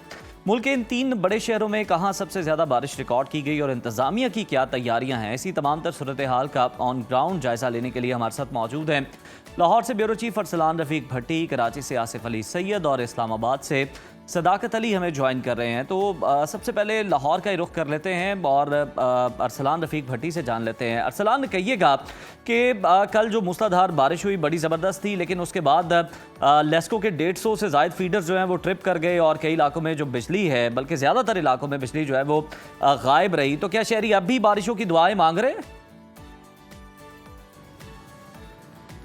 जी बिल्कुल, बारिश की दुआ कौन नहीं मांगता। और इतने हब्स के मौसम में अगर बारिश हो जाए, उसके बाद थोड़ी थोड़ी ठंडी ठंडी मीठी मीठी और खूबसूरत हवा चल पड़े, जैसे कि आप देख सकते हैं मैं जहाँ पे खड़ा हूँ, यहाँ पर बड़ी अच्छी हवा चल रही है, ठंडी ठंडी। मामला ये है कि मुझे आपके एक जुमले से एतराज़ है कि जी शहरी मुश्किलात का शिकार हैं पानी की वजह से। मामला ये है कि अगर आप अपना शॉपिंग बैग या लिफाफे में कूड़ा भरेंगे और वो फेंक देंगे गटर में, तो वो तो बंद हो जाएगा। हम शहरियों को भी चाहिए कि हम कम से कम जो कूड़ा है उसके पॉइंट्स बने हुए हैं, खुश्क जगह पे फेंकें ताकि वो गटर बंद ना हो। मामला सिर्फ यही है, पानी निशेबी इलाकों में भी क्यों खड़ा होता है कि हमने शॉपिंग बैग भरा या लिफाफा बड़े वाला भरा, उसमें खूब सारा कूड़ा डाला, खासकर आम के छिलके डाले और फेंक दिया, वो खराब, वो जाता ही नहीं है कहीं आगे। और उसके बाद अब बारिश का जो आपने जिक्र किया, बारिश बिल्कुल हो रही है। कल लाहौर में भी हुई और परसों भी हुई, आइंदा भी 24 घंटे के दौरान यही पेश गोई है महकमा मौसमियात की कि अगले 2 से 3 रोज ये बारिश का सिलसिला जारी रहेगा और उसके बाद जो है फिर दोबारा हम हब्स की जानिब आहिस्ता आहिस्ता बढ़ जाएंगे। और सबसे ज़्यादा बारिश अगर बात करूँ मैं, तो उसमें गुलशन रावी का इलाका है जहाँ पे 100 मिलीमीटर से ऊपर बारिश हुई और कल जो है गुज़िश्ता रोज़ वो 50 मिलीमीटर बारिश हुई। अभी सुबह कई मुख्तलिफ इलाकों में, चूँकि बरसात का जो मौसम होता है वो ये होता है कि एक हाथ पे पानी होता है और एक हाथ आपका ड्राई होता है, यानी एक से दूसरे हाथ को नहीं पता होता कि किधर बारिश हो रही है। कभी किसी इलाके में, कभी किसी टुकड़ी में, कभी किसी शहरी इलाके में, कभी किसी गांव में, लाहौर के करीब करीब। तो लाहौर के मुख्तलिफ इलाकों में जो बारिश है उसका सिलसिला रुका नहीं है, वो जारी है। इस वक्त भी जो बादल हैं वो पूरी तरह सूरज को कोशिश कर रहे हैं कि उसको काबू कर लें, लेकिन जाहिर है सूरज थोड़ा सा तगड़ा है बादलों से, कभी निकल आता है, कभी छुप जाता है। अरसलान, ये बातें तो ठीक है, जरा ये भी बता दें कि लेस्को वाले किस तरह से काबू कर रहे हैं अपने सिस्टम को कि वो बारिश के अंदर भी बरकरार रहे, डटा रहे, जमा रहे और बिला तातुल जो है बिजली शहरियों को फराम करता रहे ताकि बारिश का वो मजा ले सके। बात यह है जी कि लेस्को जो है ना उसको तो बहाना चाहिए। ज्यादा गर्मी हो गई, बिजली बंद कर दी, ज्यादा सर्दी होगी, बिजली बंद कर दी, बारिश हो गई, बिजली बंद कर दी, और अगर आंधी चल गई तो बिल्कुल ही बंद कर दी। उसकी रीजन ये है कि इनको खतरा ही होता है कि कोई तार वार टूट गई, पानी में गिर गई तो करंट लगने से कुछ ना कुछ नुकसान ज्यादा होगा, कोई जानी नुकसान हो सकता है। तो लेस्को कोशिश तो करता है, लेकिन एक बात तय है कि अगर आपके खुदा ना खास्ता, मैं बार बार कह रहा हूँ खुदा ना खास्ता, अगर आपके अपने एरिया में बिजली चली जाए, आप वापडा के ऑफिस या लेस्को के ऑफिस फोन करें, फोन ही नहीं उठाते हैं, तो बात किससे करेंगे आप? बिल्कुल लोगों की अरसलान, ये आप शिकायत ठीक है कह कि रहे हैं फोन कि उठा के आपने कुछ बड़ी ना अहम करें, बात की है मरम्मत कि ना ये करें, जान कुछ ना के करें। खुद बंद कर देते हैं कि कोई नुकसान ना हो किसी भी जान का, और फिर जब आप पूछें तो एक तो राब्ता नहीं होता, और अगर हो जाए तो वो कहते हैं टेक्निकल फॉल्ट है, बारिश खत्म होगी तो ठीक करेंगे। सही कहा, लेकिन अब बारिश तो बरस रही है, लेकिन इदारों जी, से भी जी, दरख्वास्त जी, है जी। कि अवाम के अरमानों पे ओस ना डालें, अब उन्हें बिजली भी फराम करें, बाकी इदारे भी अपना काम करें, ताकि लोग अब्र रहमत से लुत्फानंदोज हों, जहमत ना बने उनके लिए। बहुत शुक्रिया अरसलान, आप लेकिन हमारे साथ ही रहिएगा, मैं अभी आपकी ज़रूरत है। आसिफ अली सैयद के पास चलते हैं। आसिफ, आप हमें बताइएगा कराची की क्या सूरत हाल है, इंतज़ामिया कितनी तैयार है, साहिली इलाकों या नशेबी आबादियों में अर्बन फ्लडिंग का क्या कोई ख़तरा मौजूद है, फील्ड में हमला आपको नज़र आ रहा है? जी बिल्कुल, बहुत शुक्रिया आपका। ये जो मौसम की सूरत हाल है कराची में काफ़ी सुहाना गुज़िश्ता हफ्ते से मौसम है, बादल हैं, अबर आलूद मौसम है। सुबह के वक्त में हल्की फुहार भी हो जाती है, थोड़ी बूंदाबांदी भी हो जाती है। जो इंतज़ामिया है उसने अपनी तैयारियाँ, जो उनकी जो प्रेस रिलीज़ वगैरह आती हैं या जो उनके बयानात आते हैं उसमें तो वो दिखाते हैं कि नाले वगैरह साफ़ हो रहे हैं, लेकिन जो असल बात जो ग्राउंड पर ये है कि बहुत से ऐसे नाले बड़े कराची के और छोटे ऐसे हैं जिनकी अभी तक सफाई नहीं हो सकी है। और अगर यहाँ बारिश हो जाती है जैसे गुज़िश्ता सालों में हुई है, अगर एक दफ़ा भी कोई बारिश इतनी बड़ी हो गई तो यहाँ पर काफ़ी पानी जो है वो भर जाता है, क्योंकि 30 मिलीमीटर तक बारिश जो है कराची शहर बर्दाश्त करता है, लेकिन यहाँ पर 30 मिलीमीटर से ज़्यादा ही बारिश होती है, अमूमन 60 से 70 मिलीमीटर हो जाती है बारिश, जिसकी वजह से जो है पानी बहुत ज़्यादा सड़कों पर हो जाता है, लोगों को काफ़ी परेशानी होती है, नाले जो हैं वो उबल पड़ते हैं, जो गडसेवरेज की लाइनें हैं वो सारी जो है रिवर्स हो जाती हैं जो पानी से भरने की वजह से, जिसकी वजह से ख़ास तौर पर जो मज़ाफ़ाती इलाके होते हैं शहर के, वहाँ पर पानी इतना हो जाता है कि वो घरों के अंदर भी दाखिल हो जाता है, लोगों को काफ़ी परेशानी का सामना करना पड़ता है बारिश के। लेकिन इस दफ़ा जो महकमे मौसमियात के डिप्टी डायरेक्टर हैं उनका ये कहना है कि इस पूरे हफ्ते तक और इस हफ्ते के बाद तक भी ये शहर के अंदर कोई तेज़ किसी बारिश का कोई इम्कान नहीं है। आसिफ मुझे ये बताइएगा कि आपने भी जो हमें मौसम बताया, लाहौर में भी जो अरसलान हमें मौसम बता रहे हैं, फ़र्क मुझे ये नज़र आ रहा है कि अरसलान जो है बड़े शाद खड़े हुए हैं, बाल उनके उड़े हैं, ठंडी हवाएं जो हैं उनके बालों के साथ अटकेलियाँ कर रही है। आपको चले हम इस पर थोड़ा सा मार्जिन देते हैं, लेकिन चेहरे के तासुरात जो हैं वो तो बताते हैं कि जनाब मौसम कैसा है। तो हमें ज़रा बताएं अभी आपके इर्द गिर्द मौसम कैसा है, ठंडी हवाएं चल रही हैं, ताकि हम भी ज़रा फील ले सकें स्टूडियो में।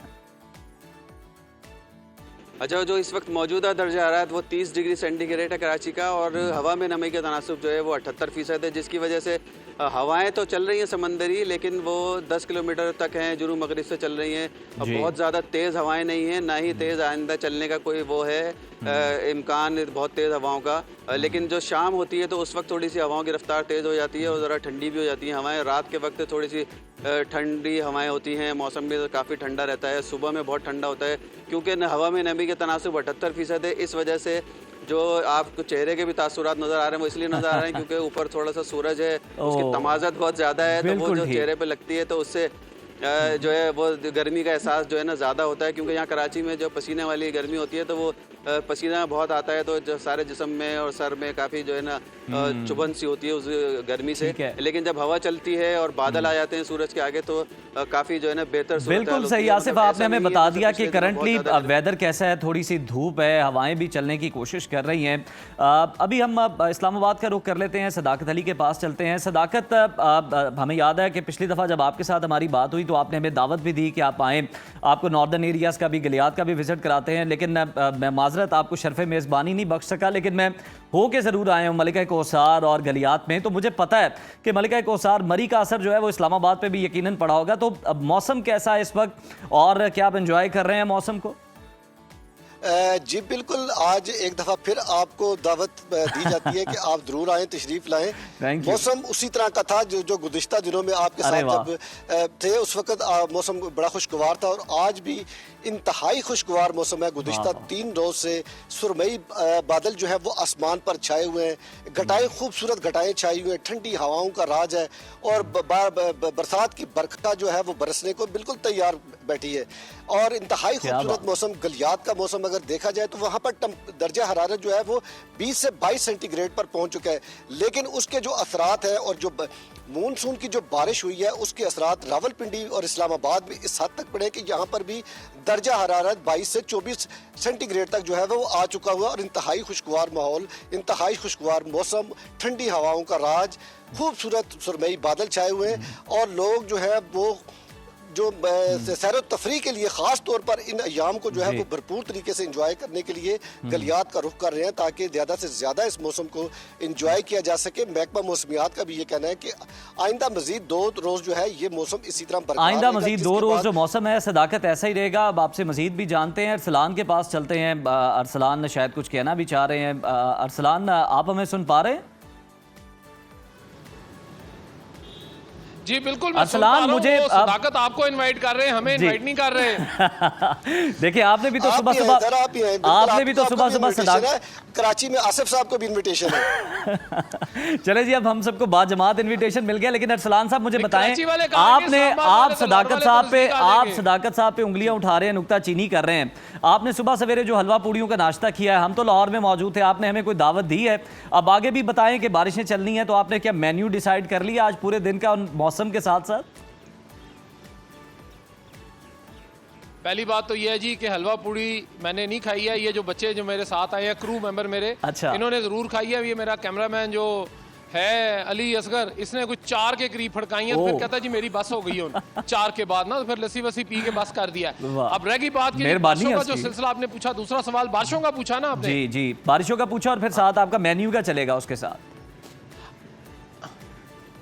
हाँ, मेन्यू ये चलेगा जी कि दोपहर में हम खाएंगे जी आज बेसन वाली रोटियां, उसके साथ सब्ज मिर्चों की और नारदाने की चटनी, और उसके साथ चाटी की लस्सी, वो मैंने मंगवाई आज, वो मैं भी लेके बस पहुंच रहा हूँ। तो अरसलान साहब, उस हमें में मैं भी शामिल हो सकता हूँ या नहीं हो सकता, ये बता दें मुझे। कोई बिल्कुल हो सकते हैं, आपको भी और सदाकत को भी और आसिफ को भी खुली ऑफर है, फौरी पहुंच जाए लाहौर। लेकिन टाइम पे पहुंचेंगे तो खाना मिलेगा, वरना खाना नहीं मिलेगा, वो खा भी जाएंगे हम। अरसलान, आगे बात आ गई जी बारिशों की। महकमा मौसमियात ने कहा जी कि ये खूबसूरत मौसम जो है ये जारी रहेगा आइंदा 3 से 4 रोज। सूरज की जरा तपिश कम है लाहौर में। वैसे कराची वाला वो ठीक कह रहे थे आसिफ कि कराची में बड़ी अजीब सी हब्स हो जाता है, लाहौर में उस तरह का हब्स नहीं होता। हम फिर भी थोड़े से खुशकिस्मत हैं, हम वैसे ही खुशकिस्मत लोग हैं। आप देख सकते हैं कि हमारा मौसम जरा बेहतर रहता है, अंदर का भी बाहर का भी, और हम जरा खुश्क मिजाज लोग हैं।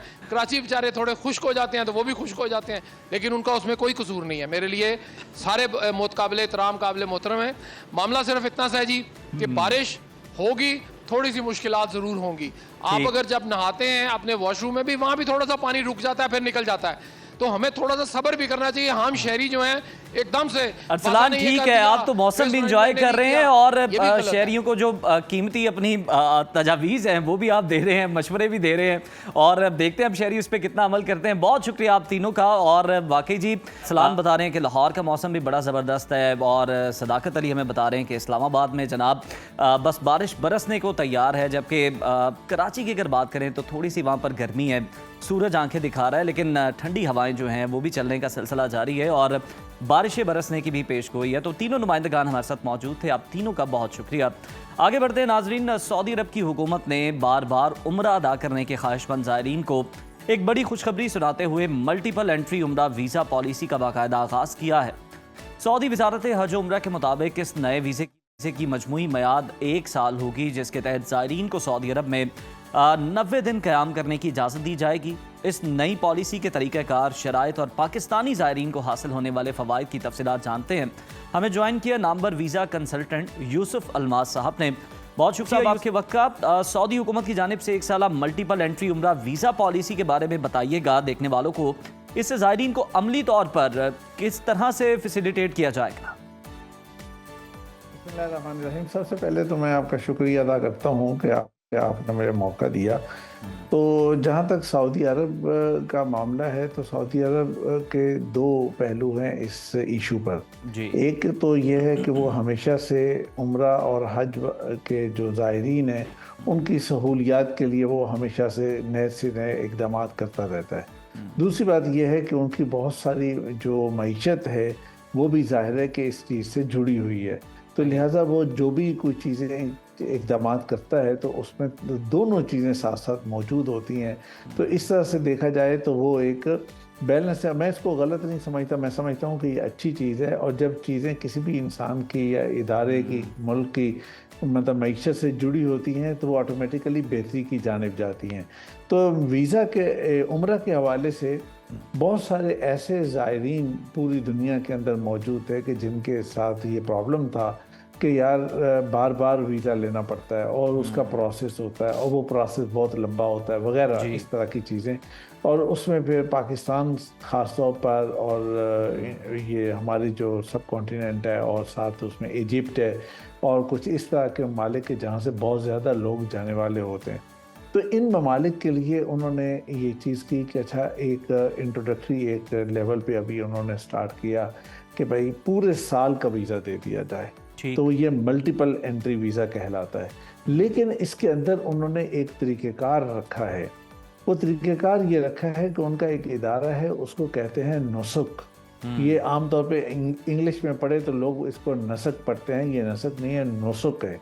सही। तो ये नुसक के ज़रिए ये सारा प्रोसेस होगा। तो जब उसमें आप अप्लाई करते हैं, उसमें प्रोसीजर मुकम्मल करते हैं, तो वो तमाम चीज़ें आपकी रिकॉर्ड पे आ जाती हैं। तो वो जो भी रिक्वायरमेंट्स हैं बेसिक किस्म की वो सारी आ जाती हैं। उसके बाद फिर ये कि आप वहाँ पे जाते हैं। 90 डेज़ के लिए आप वहाँ पे आप जाते हैं।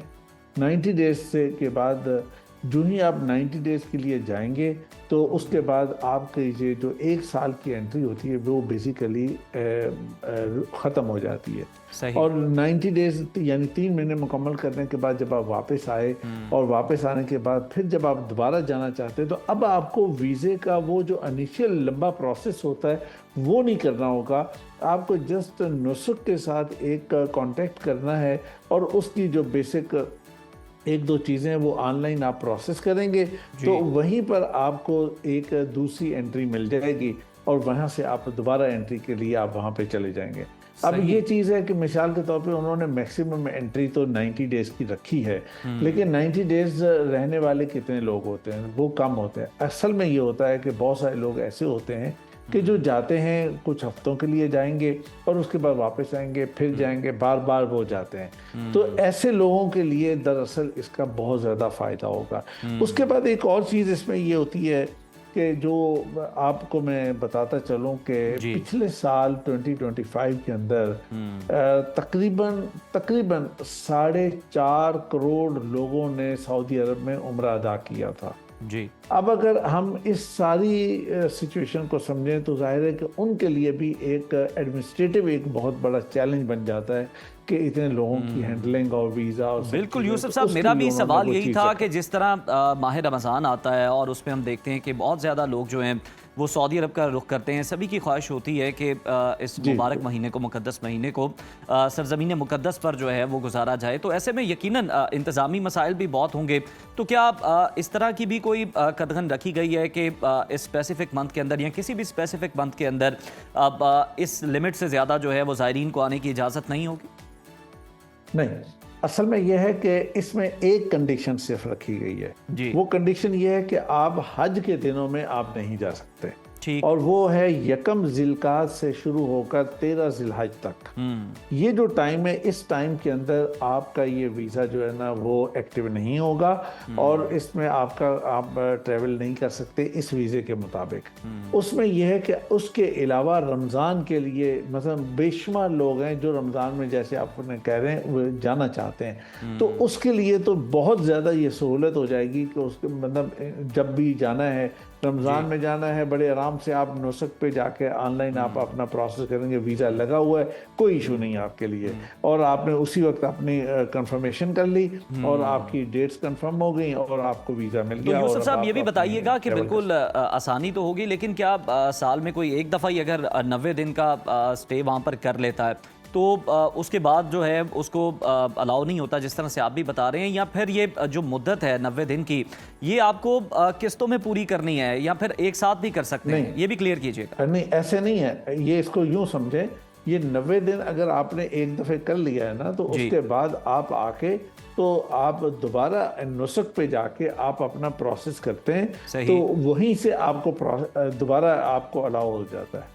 ये नहीं है कि मिसाल के तौर पर अगर एक शख्स गया है और वो 1 महीने बाद वापस आ गया है तो अब इसका मतलब ये है कि वो दोबारा जा सकता है। एक बंदे ने 90 दिन मुकम्मल कर लिए हैं या 90 डेज 80 डेज कर लिए हैं, 75 डेज कर लिए हैं, 85 डेज कर लिए हैं और वो वापस आ गया, अब वो दोबारा जाना चाहता है तो वो दोबारा जा सकता है। और लेकिन इस सारे का प्रोसेस वो नुस्ख के साथ उन्होंने लिंक कर दिया है और ये प्रोसेस जो है वो नुस्ख के जरिए से ही होगा। और जितना नुस्ख की वेबसाइट बहुत सिंपल वेबसाइट है। यूसुफ साहब, लास्टली हमें ये बता दें कि जो लोग ये उम्रे के लिए जा सकेंगे, ये जो मल्टीपल एंट्री वीज़ा दिया गया है, मुख्तलिफ शहरों का भी जो है वो विजिट कर सकते हैं सऊदी अरब के, या फिर मक्का मदीना तक जो है ये जद्दा रियाज तक महदूद रहेंगे? जी, दूसरी जगहों पे भी जा सकते हैं। अब ये है कि वीज़े का जनरली ये है कि अब आपको अलाउ होता है कि आप दाएं बाएं कुछ जगहों पे आप बिल्कुल सही, क्लैरिटी आ गई है। बल्कि आप मक्का और मदीना के अलावा भी दूसरे शहरों का भी विजिट कर सकते हैं, तो ये बहुत ही बड़ी सहूलत है। बहुत शुक्रिया आपका यूसुफ अलमास साहब, इस मामले पर हमारी रहनुमाई कर रहे थे। और यकीनन जो उम्रा ज़ायरीन हैं जो सऊदी अरब विजिट करना चाहते हैं और ज़ियारात के लिए भी जाना चाहते हैं, तो उनके लिए ये बहुत ही बड़ी सहूलत है जो कि सऊदी हुकूमत की जानिब से दी गई है और यकीनन आप इससे इस्तेफादा भी करेंगे। अभी ब्रेक लेते हैं, हमारे साथ रहिए। व्यूअर्स, खूबसूरत और शाइन करती हुई जल्द हर इंसान की ख्वाहिश होती है, लेकिन आजकल बाज़ार में देखें तो जो मिलने वाले महंगे ब्यूटी प्रोडक्ट्स हैं और केमिकल से भरी क्रीमें, ये वक्ती फ़ायदे के बाद जल्द को मज़ीद नुकसान पहुंचाती है। वहीं हमारे अपने किचन में ऐसी कुदरती अशिया भी मौजूद हैं जो बगैर किसी साइड इफ़ेक्ट के चेहरे की कुदरती रंगत को निखार सकती हैं, आपकी स्किन ग्लो करती है और एंटी एजिंग, डार्क स्पॉट्स और आंखों के नीचे स्याह हलकों जैसे मसाइल को जड़ से ख़त्म कर सकती हैं। तो हर्बल और कुदरती नुस्खों के ज़रिए अपनी जल्द की हिफाजत कैसे की जाए और घर पर ही कुदरती फेशियल या मास्क आप कैसे तैयार कर सकते हैं, ये बताने के लिए आज हमारे साथ मौजूद है मारूफ हर्बलिस्ट हमारी नईमा आपा। नईमा आपा, वेलकम। Thank you. बताइएगा आज हम कौन सी चीज़ें तैयार कर रहे हैं जिससे हमारी जो स्किन है वो भी बड़ी बेहतर हो जाए, ग्लो करे और हाथ भी जो है वो भी चमकदार हो जाए। बाइक चला के, गाड़ी चला के और डायरेक्टली सन एक्सपोजर होता है तो काले भी हो जाते हैं, उसका भी कोई हल आज निकाला है? हाँ, बिस्मिल्लाहिर्रहमानिर्रहीम, बहुत ही अच्छा टॉपिक है। डेफिनेटली देखिए, महंगी महंगी प्रोडक्ट्स इस्तेमाल की जाती है, ट्रीटमेंट्स लिए जाते हैं, तो बेहतर है कि हम अपनी स्किन की घर से ट्रीटमेंट ऐसी करें कि हमें इन चीज़ों की ज़रूरत ना पड़े। ठीक है, तो आज सबको पता है कि फलों का बादशाह जिसका राज है, ठीक है, तो आज फलों के बादशाह को इस्तेमाल करने का मैं वो तरीका बताऊंगी कि जो आप खूबसूरती के बादशाह बन जाएंगे। ठीक है, आप इतने हसीन और खूबसूरत हो जाएंगे कि खूबसूरत स्किन का सबसे बड़ा सीक्रेट है आपकी स्किन जो है वो हाइड्रेट होनी चाहिए। अगर आपकी स्किन हाइड्रेट है तो डेफिनेटली उस पे जो झुर्रियाँ हैं वो तो देखिए एक वक्त का जो प्रोसेस है कुदरती जो है वो तो आएगा, लेकिन जो टाइम से पहले आ जाता है वो तो रुक जाएगा। ठीक है, और टाइम से पहले आने की वजह से जो आपकी स्किन आप एक्स्ट्रा ट्रीटमेंट करवाते हैं फिर डैमेज होती है, तो आप उससे बच जाएंगे। बहुत ही आसान है, बिल्कुल मुफ्त और चुटकियों में बनने वाला ये नुस्खा है, लेकिन आपने मेरे बताए हुए तरीके से करना है और मेरे बताए हुए तरीके से इस्तेमाल भी करना है। ठीक है, बहुत ही थोड़ा सा हमने इतना सा वन फेस के लिए मैं बना रही 1 टाइम के लिए। ठीक है, हमने क्या करना है, मैंगो का इतना सा बस पल्प लिया, बिस्मिल्लाहिर्रहमान। ठीक है, बस इतना सा ही काफ़ी है। अभी ज़रा आप लोगों ने सिर्फ बनाने का तरीका नोट करना है। इस तरीके से हमने ये मैंगो का ये पल्प निकाल लिया इसके अंदर। ठीक है, अच्छा ये ग्राइंडर में लोग बनाएंगे इसको, लेकिन मैं आप लोगों को मना करूंगी, ज़रा थोड़ी सी मेहनत कर लें अपने लिए, थोड़ा पैसा भी बचाएं, अपनी स्किन को भी बेहतर बनाएं। ठीक है, ये मैंगो के पल्प को हमने क्या करना है, इस तरीके से मैश करना है अच्छे तरीके से। इसके साथ हम एक बड़ी ही स्लाइमी सी क्रीम बनाएंगे कि जो आपके टेक्सचर को बेहतरीन कर देगी। और मैं बताती हूँ कि आप अपने हाथों पे लगाएं, फेस पे लगाएं। हाथों की जो, या तो आपने जिस तरह बताया है ना कि बाहर जाने से, बाइक के ऊपर जाने से हाथ टैन भी हो जाते हैं, लेकिन ड्राई होने की वजह से, हवा लगने की वजह से हाथों के ऊपर झुर्रियाँ भी आ जाती हैं, हाथ बूढ़े भी लगने लगते हैं। ठीक है ना, तो इसके लिए मैंने क्या डाला है, बिल्कुल आपके किचन के अंदर से ड्राई मिल्क हर किचन के अंदर मौजूद होता है, ये हमने डाल दिया है 1 चम्मच भर के। ठीक हो गया। अगली चीज़ जो जाएगी वो जाएगी कॉफ़ी। ठीक है, एक ऐसा बेहतरीन मास्क बन रहा है कि जो आप खा भी सकते हैं। डेफिनेटली जो शुगर पेशेंट है वो इसको कंज्यूम कर सकते हैं। मैं तो ये सोच रहा हूँ कि आम की खुशबू डोमिनेट करेगी या कॉफी की बीन्स की? हाँ, ये बड़ा इनकी जंग चलेगी। अब देखिएगा, ये टीस्पून, ठीक है, 1 टीस्पून, ठीक है, ये 1 टीस्पून हमने ये डाल दी है। अब आपने लगाना, बनाना किस तरीके से, ये बस आप ज़रा नोट कीजिएगा। बड़ी ही मज़े की एक स्मूदी बनेगी, और इसको खा भी सकते हैं शौक से और लगा भी सकते हैं। लगाने की बात जहाँ तक आप इसमें बना रही हैं, लोग आसानी के लिए वो ब्लेंडर में करेंगे, बनाते हैं, हाँ, तो क्या लेकिन प्रॉपर्टीज में फर्क आ जाता है? में फर्क पड़ेगा बिल्कुल, क्योंकि मैंने एक नहीं कोई 100 तजर्बात किए हैं इसके ऊपर। मैंने ब्लेंडर में भी बनाया है, ठीक है, बनाया भी है, लगाया भी है और खाया भी है। लेकिन जो इसके अंदर बनाया है, देखिएगा, ये एक स्लाइमी पेस्ट बनेगी। अगर आप बनाते हैं अपने ब्लेंडर के अंदर तो ठीक है, वो स्लाइमी पेस्ट नहीं बनती, वो एक स्मूथी टाइप बन जाती है, ठीक है। अच्छा। ये आपके जब आप लगाएंगे अपने फेस के ऊपर, जरा इसको आप करीब कर लीजिएगा क्योंकि ये दिखाने वाली चीज है, ठीक है, फोकस कीजिए इसको इस तरीके से। ये देखें, ये पूरा ये इसके जो हमने इसके अंदर कर रहे हैं ना, इसको मिक्स कर रहे हैं, तो इसके साथ साथ रंग तो आप कॉफी का गालिब आया अभी तक, कॉफी का रंग गालिब आया, लेकिन इतनी मजे का इसकी एक क्या कहते हैं अरोमा फैल गया है कि मैंगो और स्मूदी दोनों, मैंगो और कॉफी का एक बेहतरीन मास्क है। ये मैंने ब्लेंडर में बना के भी दिखाती, इधर है नहीं ब्लेंडर, लेकिन जो इसके अंदर बनाया है उसका एक्स्ट्रा ही कुछ रिजल्ट आया है।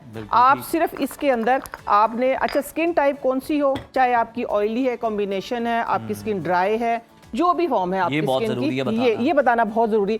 हर स्किन टेक्सचर वाला इसको इजीली लगाएगा और जब आप लगाएंगे तो आपका हाथ हटेगा ही नहीं, ठीक है। ये अब मैं आप लोगों को ये प्रैक्टिकल करके दिखाऊंगी, क्योंकि मैं इसका ये है कि एक स्लाइमी सी पेस्ट बन गई है आपकी, ठीक है। आपने ये थोड़ी सी ली हाथ के ऊपर, ठीक हो गया, ऐसे ही, ठीक, और इस तरीके से जैसे जैसे आप लगाएंगे वैसे वैसे आपका दिल करेगा कि ये हाथ के ऊपर से उतरे ही ना। बस इसका लगाने का खास कितनी देर इसको लगा के रखना है? ये मैं बताने लगी हूँ। खास तरीका इसका यह है कि आपने इसका मसाज करना है। कितनी देर, कोई 8, 7, 10, जितनी देर में ये ड्राई हो जाए, ठीक हो गया। जितनी देर में ये ड्राई हो, आपके हाथ, आपका फेस के ऊपर लग रहा है कि एब्जॉर्ब हो गई है पूरी। हाँ जी, जब ये थोड़ी सी ड्राई हो जाएगी, सेमी ड्राई हो जाएगी, तो फिर आपने स्टे करना है। स्टे भी कितनी देर करना है, 20 से 25 मिनट।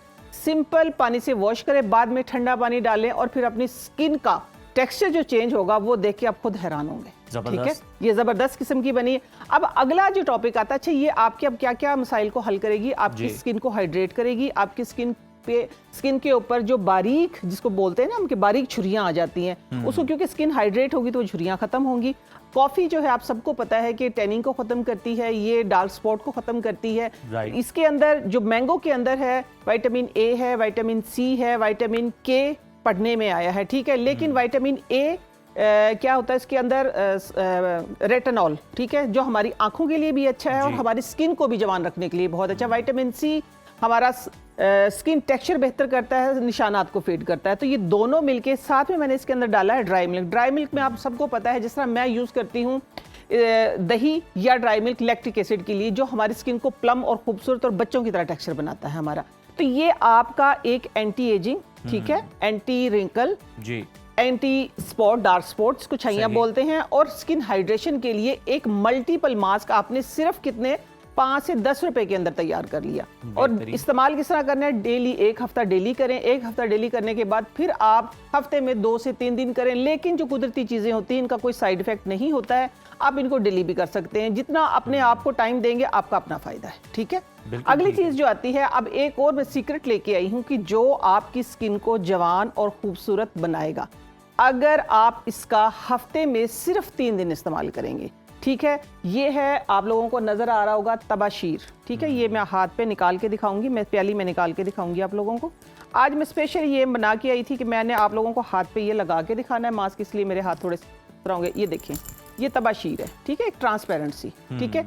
ये मेडिसिन में इस्तेमाल होती है, लेकिन इसका मैंने जो स्किन के लिए इस्तेमाल किया है हकीमी मेडिसिन में, ठीक है ना, ऑर्गेनिक मेडिसिन में, इसके ऊपर फिर हम कभी बात करेंगे। तो ये है कि मैंने इसका खास तौर पे एंटी एजिंग मास्क बनाया सिर्फ 2 चीज़ों से, सिर्फ 2 चीज़ों से।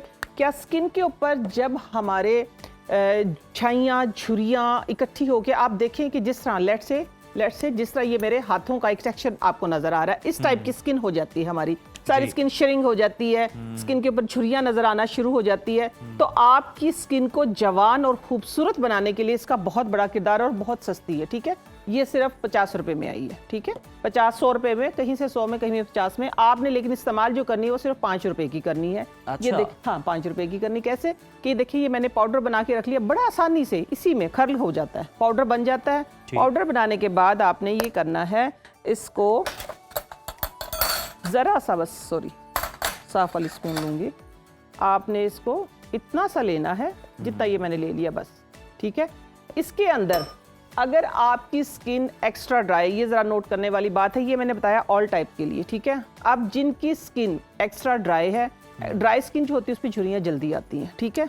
हाँ जी, ड्राई स्किन पे झुर्रियाँ जल्दी आती है क्योंकि ऑयल नहीं होता है ना, इसलिए स्किन ज़्यादा जल्दी ड्राई होती है। एसी में बैठने से भी ये होता है कि आपकी झुर्रियाँ आती हैं ज़्यादा? एसी में बैठने से देखे ना हम पानी पीते हैं, सिर्फ हम चाहते हैं कि सिर्फ हमें पसीना ना आए। पसीना आना एक बड़ी नेमत है, ठीक है। हम पसीने से तो बचते रहे, डिटॉक्स होती है ना। देखिए, एक समझने की बात है, ये आपने अच्छा पॉइंट उठा दिया। हमारी बॉडी के अंदर जो फुजला होता है, ठीक है, वो किसी भी सूरत में खारिज होना होता है, चाहे वो पसीने की सूरत में। आप पानी पीते हैं तो फिर आप क्या करते हैं, एसी में अगर बैठे तो आप बार बार वॉशरूम जाते हैं, अगर आप बाहर हैं तो आपको पसीना आता है, आप वॉशरूम कम जाते हैं। तो जो स्किन के अंदर से हमारा जो टॉक्सिन्स जो निकलते हैं, ठीक है, मैंने फुजला इसलिए इस्तेमाल किया, गंद, सारा गंद होता है बॉडी के अंदर। तो जो टॉक्सिन्स जो हमारी पसीने के जरिए निकलते हैं तो वो हमारी स्किन को हाइड्रेट करते हैं, हमारे पोर्स को आप ये कह सकते हैं ओपन करते हैं। लेकिन हमारी स्किन के लिए वो इतना अच्छा होता है कि जब हम बार बार अपना फेस वॉश करते हैं, फेस को साफ करते हैं, वो एक चमक आती है फेस के ऊपर, लेकिन हम उससे बचे रहते हैं। इसकी वजह से स्किन हमारी ड्राई होती है। ड्राई होती है तो फिर इसका भी एक मैं टोटका मुफ्त का दे दूं, फिर मैं इसीलिए कहती हूँ कि मेरी वीडियो फ्री में देख लिया करें, पूरी देख लिया करें। टोटका निकलवा लिया, एक्स्ट्रा टोटका आपने निकलवा लिया, ये आपका फन है। अच्छा, ये क्योंकि जाहिर सी बात है, एसी हर बंदा ही आजकल यूज कर रहा है, बिजली जहाँ जहाँ भी है सब अफोर्ड कर रहे हैं, ना चाहते हुए भी अफोर्ड कर रहे हैं मौसम की वजह से, बेच के भी अफोर्ड लेकिन हाँ सब बेच के भी अफोर्ड कर रहे हैं। अच्छा, लेकिन मैं आप लोगों को खास तौर पर, अभी बरसात भी आ रही है तो मैं अब आप लोगों को एक टोटका देती चलूँ कि जहाँ एसी यहाँ चल रहा है, लेट से, ठीक है, हम सब लोग इधर बैठे हुए, तो आप लोग अपने घर में एक कोई भी बाउल लेके, ठीक है, उसके अंदर पानी, जिस तरह हम डालते नहीं हीटर जब चलाते हैं सर्दियों में, तो सेम इसी तरीके से आप लोगों ने एक बाउल के अंदर पानी लेके, तो उसके अंदर एक टॉवल डालना है। टॉवल आपका आधा, लेट से ये है, आधा आपका अंदर हो टॉवल, इसके कपड़ा, और आधा बाहर हो। तो उससे ये फर्क पड़ता है। ये टोटका हमने आजमाया था और हमने फिर बहुत घरों में बताया था। अब जहाँ जाते हैं फैमिली में एटलीस्ट ये प्रैक्टिस हो रही है। उसकी वजह से ये होता है कि जो हमें बार बार प्यास लगती है या एक दम से डिहाइड्रेट होने का हमें एहसास होता है, वो नहीं होगा। स्किन का टेक्सचर जो है वो एक्स्ट्रा जो ड्राई होता है वो नहीं होगा। आप ये आजमा के देख लीजिए, ठीक है। आपने प्रांत में पानी रखना है, बाउल में पानी रखना है, हाफ टॉवल उसके अंदर डालना है, हाफ टॉवल बाहर रखना है। तो आप आज से ही आजमाएं। ये एक मुफ्त का टोटका है जो आपकी स्किन को हाइड्रेट रखने के लिए इंशाल्लाह बहुत अच्छा होगा, और आपने आपको भी हाइड्रेट रखने के लिए, ठीक हो गया। अच्छा जी, अब जो ड्राई स्किन वाले हैं वो तबशीर का इस्तेमाल किस तरीके से करेंगे। आपने फुल फैट योगर्ट लेनी है, ठीक है, फुल फैट योगर्ट लेनी है। नॉर्मल स्किन वाले अपनी स्किन को जवान रखने के लिए नॉर्मल दूध ले लें, दूध सिंपल जो दूध होता है, ठीक है, दूध के साथ आप कोई भी बेसिन वगैरह कोई चीज़ ऐड कर सकते हैं। लेकिन स्पेशल आज स्किन को जो हाइड्रेट रखने के लिए मैंने ये रेमेडी बनाई थी, स्किन को जवान रखने के लिए बनाई थी, तो ये मैंने फुल फैट इसके अंदर योगर्ट ली है, ठीक है। बस तीसरी कोई चीज़ ही नहीं है, ठीक है। 1 चम्मच आपने योगर्ट ले ली और एक आधी चम्मच से भी आधी, 1/4 आपने लिया है तबशीर को पीस के पाउडर बना के।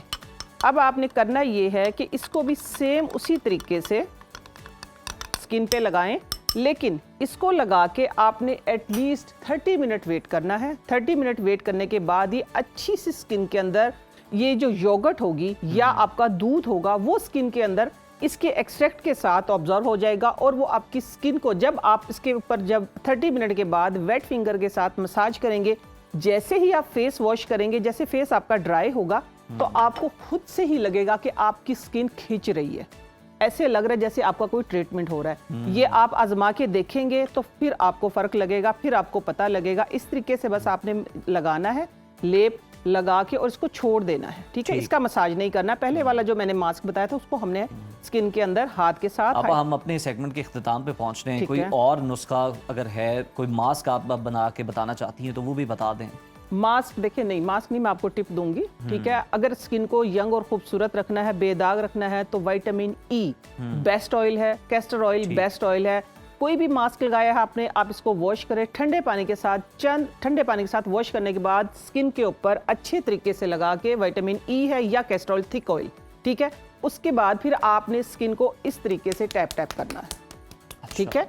हाथ है चाहे आपका फेस है, तो आप देखेंगे एक बड़ी अच्छी सी आपकी थेरेपी होगी। ब्लड सर्कुलेशन बहुत अच्छी होगी। ये थपथपाना थेरेपी है आप थपथपाना थेरेपी है, ठीक है, आपकी स्किन जवान और खूबसूरत होगी। बहुत शुक्रिया, बहुत शुक्रिया आपका, थैंक यू सो मच। और बिल्कुल बहुत ही ज़बरदस्त टोटके जो हैं वो बताएं आपकी स्किन के लिए, और कुदरती चीज़ें जिनका कोई साइड इफ़ेक्ट भी नहीं है और बहुत ही सस्ती। मैं तो हैरान हूँ कि इतनी महंगी महंगी जो प्रोडक्ट्स हैं मार्केट में, उसका मुतबादल इतना सस्ता भी हो सकता है। तो आप भी इस्तेमाल करें और अपना फीडबैक हमें ज़रूर दें, बताएं कि जनाब आपको इससे कितना फ़ायदा हुआ। ब्रेक शामिल करते हैं, स्टे विद अस। आज 22 जुलाई को दुनिया भर में आलमी यौम दिमाग मनाया जा रहा है, जिसका मकसद ज़हनी सेहत और दिमागी बीमारियों के बारे में अवेयरनेस क्रिएट करना है। और हमने पिछले दिनों में ही लाहौर में देखा कि ज़हनी बीमारी में मुब्तला एक माँ ने अपने 3 मासूम बच्चों को जहर देकर खुद भी अपनी ज़िंदगी का खात्मा कर लिया। ये अफसोसनाक वाक़या शदीद डिप्रेशन, नफ्सियाती अमराज और ज़हनी सेहत को नज़रअंदाज करने की एक मिसाल है। आखिर ऐसी कौन सी ज़हनी या फिर समाजी महरक़ात होते हैं जो किसी इंसान को इतना संगीन कदम उठाने पर मजबूर कर देते हैं, और वो भी माँ जैसे रिश्ते को, और ऐसे सानिहात को रोका कैसे जा सकता है? मोस्ट इम्पोर्टेंट इसी अहम और हसास मौजू पर डिस्कशन कर लेते हैं। हमें ज्वाइन किया है रिहेबिलिटेशन स्पेशलिस्ट डॉक्टर अफाफ मंजूर साहिबा ने। बहुत शुक्रिया अफाफ साहिबा आपके वक्त का। आज जिस तरह से हम देख रहे हैं कि 22 जुलाई है, यौम दिमाग जो है वो भी मनाया जा रहा है, लेकिन एक माँ ने अपने 3 बच्चों की ज़िंदगी का खात्मा कर लिया, फिर ख़ुद को भी उसने अपनी भी ज़िंदगी का खात्मा कर लिया। आखिर ऐसी कौन सी ज़हनी कैफियत होती है जो किसी को भी इस नहज तक लेके जा सकती? Thank you very much Uzair. इंतहाई अफसोसनाक वाक़या है और अनफॉर्चुनेटली अभी हमें दूसरा ये वाक़या देखने को मिला। आपको याद होगा कि चंद रोज़ पहले एक वाक़या हमें इचरा के मुकाम पे नज़र आया, जहाँ पे माँ ने 3 बच्चों की जान ले ली। ये बहुत मुसलसल हमें वाक़यात नज़र आना शुरू हो गए। आपने बात की ज़हनी सेहत की, या इस हवाले से बात की कि माँ की ज़हनी सेहत ऐसी है कि उसने अपने बच्चों की जान ले ली। लेकिन ना, माँ के जैसा जज्बा तो हमें लगता है कि किसी और के पास होता ही नहीं है, जो मोहब्बत माँ के पास होती है। लेकिन ये भी एक हकीकत है कि जो ज़हनी बीमारियाँ हैं वो भी बिल्कुल वैसे ही आती हैं जैसे कि बाकी जिस्मानी बीमारियाँ होती हैं, और वो भी कोई रिश्ता या तल्लुक़ नहीं देखती कि किसी माँ को बीमारी लगनी है या बाप को बीमारी लगनी है, वो किसी को भी लग सकती है। सबसे पहली बात तो ये है। लेकिन अनफॉर्चुनेटली अभी भी हमारे माशरे में जो ज़हनी बीमारियाँ हैं उनको हम बहुत ज़्यादा कमज़ोरी की अलामत समझते हैं, या फिर हम समझते हैं कि ये कोई ऐसी बात है कि जिसके ऊपर आप बात करेंगे या घर वाले बात करेंगे या कोई रिश्तेदारों में बात निकलेगी तो शायद ये बहुत बड़ा मसला बन जाए।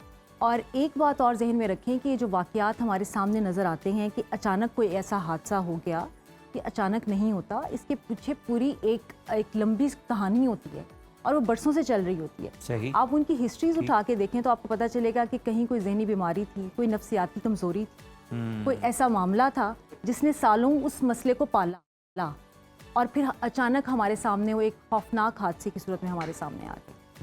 तो इसका मतलब ये है कि हमें अपने इर्द गिर्द नज़र रखनी है, अपने घरों में नज़र रखनी है। मैं चंद एक अलामात भी यहाँ पे शेयर कर देती हूँ अपने नाजरीन के लिए, क्योंकि देखिए आजकल हालात इस कदर हमें हलचल में नज़र आते हैं कि हमें नज़र आता है कि हर तरफ गहमा गहमी है, हर तरफ अफरा तफरी का आलम है, सेल्फिशनेस है, मौशी हालात बहुत बुरे हैं। सो चंद एक अलामात जिनको फौरी तौर पे आपको देखना चाहिए। अगर कोई भी शख्स आपको लगता है कि अचानक से तन्हाई का शिकार हो गया या बहुत अलग थलग रहना शुरू हो गया, बेवजह गुस्सा और बहुत ज़्यादा गुस्सा करना शुरू हो गया, इसी तरह से उसकी नींद ख़त्म हो गई है, भूख ख़त्म हो गई है, और ये कैफियत मुसलसल चंद हफ्तों तक जारी रही। देखिए हम इंसान हैं, हमारी ज़िंदगी में वाक़यात होते रहते हैं। किसी का एक दिन मूड ख़राब हो गया, 2 दिन किसी वजह से कोई बात हो गई, किसी भी हादसे की वजह से। लेकिन जब ये सिलसिला हफ्तों पर जारी रहे, यानी 4 से 6 हफ्ते आप एक जैसी कैफियत में रह रहे हैं, तो इसका मतलब है कि इंतहाई परेशानी की बात है जिसको आपको फौरी तौर पर फोकस करने की ज़रूरत है। सही, यानी आपके इर्द गिर्द वालों को भी नज़र रखने की ज़रूरत है। बिल्कुल। और हमारे माशरे में अफाफ अगर देखें तो जब कोई फ़र्द ज़हनी या फिर शदीद डिप्रेशन का शिकार होता है या उससे गुजर रहा होता है, उसको फेस कर रहा होता है, तो ये जो कुछ अलामात हैं आपने बताई हैं, एक्सेप्टेबिलिटी जो है उसको किस तरह से हम क्रिएट कर सकते हैं फैमिली के अंदर, विद इन द सोसाइटी, के लोग उसको एक्सेप्ट भी करें और उसका कोई ट्रीटमेंट करवाएं। ये ना सोचें कि अगर हम इसका ट्रीटमेंट करवाने के लिए घर से निकलेंगे तो बड़ी एम्बेरसमेंट हो जाएगी हमारे लिए। बिल्कुल। ये बहुत ज़रूरी है, इसके लिए अवेयरनेस बहुत ज़रूरी है। देखिए जैसे आप प्रोग्राम कर रहे हैं, इस तरह से और बहुत सारे प्रोग्राम्स हमें करने चाहिए और इसको प्रमोट करना चाहिए कि जो ज़हनी सेहत है उसको एक्सेप्ट करें। और बड़ा अच्छा उसको जुमला value आपने करें। कह दिया, मेरा ख्याल है वो काफ़ी है दरिया कूजे में बन के, कि जिस तरह दूसरी बीमारियां आती हैं बिल्कुल। ये भी वैसी एक बीमारी बिल्कुल वैसी बीमारी है और ये बिल्कुल ये नहीं देखती ना कि आप किस कैफियत में, किसके साथ हैं, आपका ताल्लुक क्या है, रिश्ता क्या। सो आपने जो सवाल पूछा वो उसका जवाब ये है कि आपको उन तमाम कैफियत को देखना है, उन नुक्ता नज़र को सामने रखना है और अगर आपको ऐसी कोई चीज़ें नज़र आती हैं तो आप उनको फौरी तौर पर रिस्पॉन्ड भी करें। यानी ऐसा नहीं होना चाहिए कि अगर कोई आपको पता लगा है कि आपके कोई कुलीग में कोई ऐसा मसला नज़र आ रहा है या आपके घर में कोई ऐसा मसला नज़र आ रहा है तो आप फौरी तौर पर उनको शर्मिंदा करना शुरू कर दें या आप उनसे कट ऑफ हो जाएं। मतलब हमारे यहाँ तो ये बहुत कॉमन है ना, हमें नज़र आता है कि अगर ज़रा सी कोई जहनी कैफियत है, कोई नफ्सियाती मसला हो गया किसी के साथ तो हम फौरी तौर पे राब्ता मुनक़ता कर देते हैं उस शख्स के साथ, या वो चाहे कुलीग की सूरत में हो, चाहे ख़ानदान की सूरत में हो, किसी भी तरह से। ये तो उसका हल नहीं हो सकता ना। और आप इस तरह, तो इसका मतलब है कि आपने उसको धकेल दिया। जैसे हमें ये फैमिली नज़र आती है कि बिल्कुल अलग रह रही थी जी। और अगर ऐसा ही वाक़या था, ऐसी ही बात थी कि उस खातून की ज़हनी सेहत इस हद तक ख़राब थी और फैमिली वाले ही बता रहे हैं कि ख़राब थी, तो उनको बिल्कुल अकेला नहीं छोड़ना चाहिए था।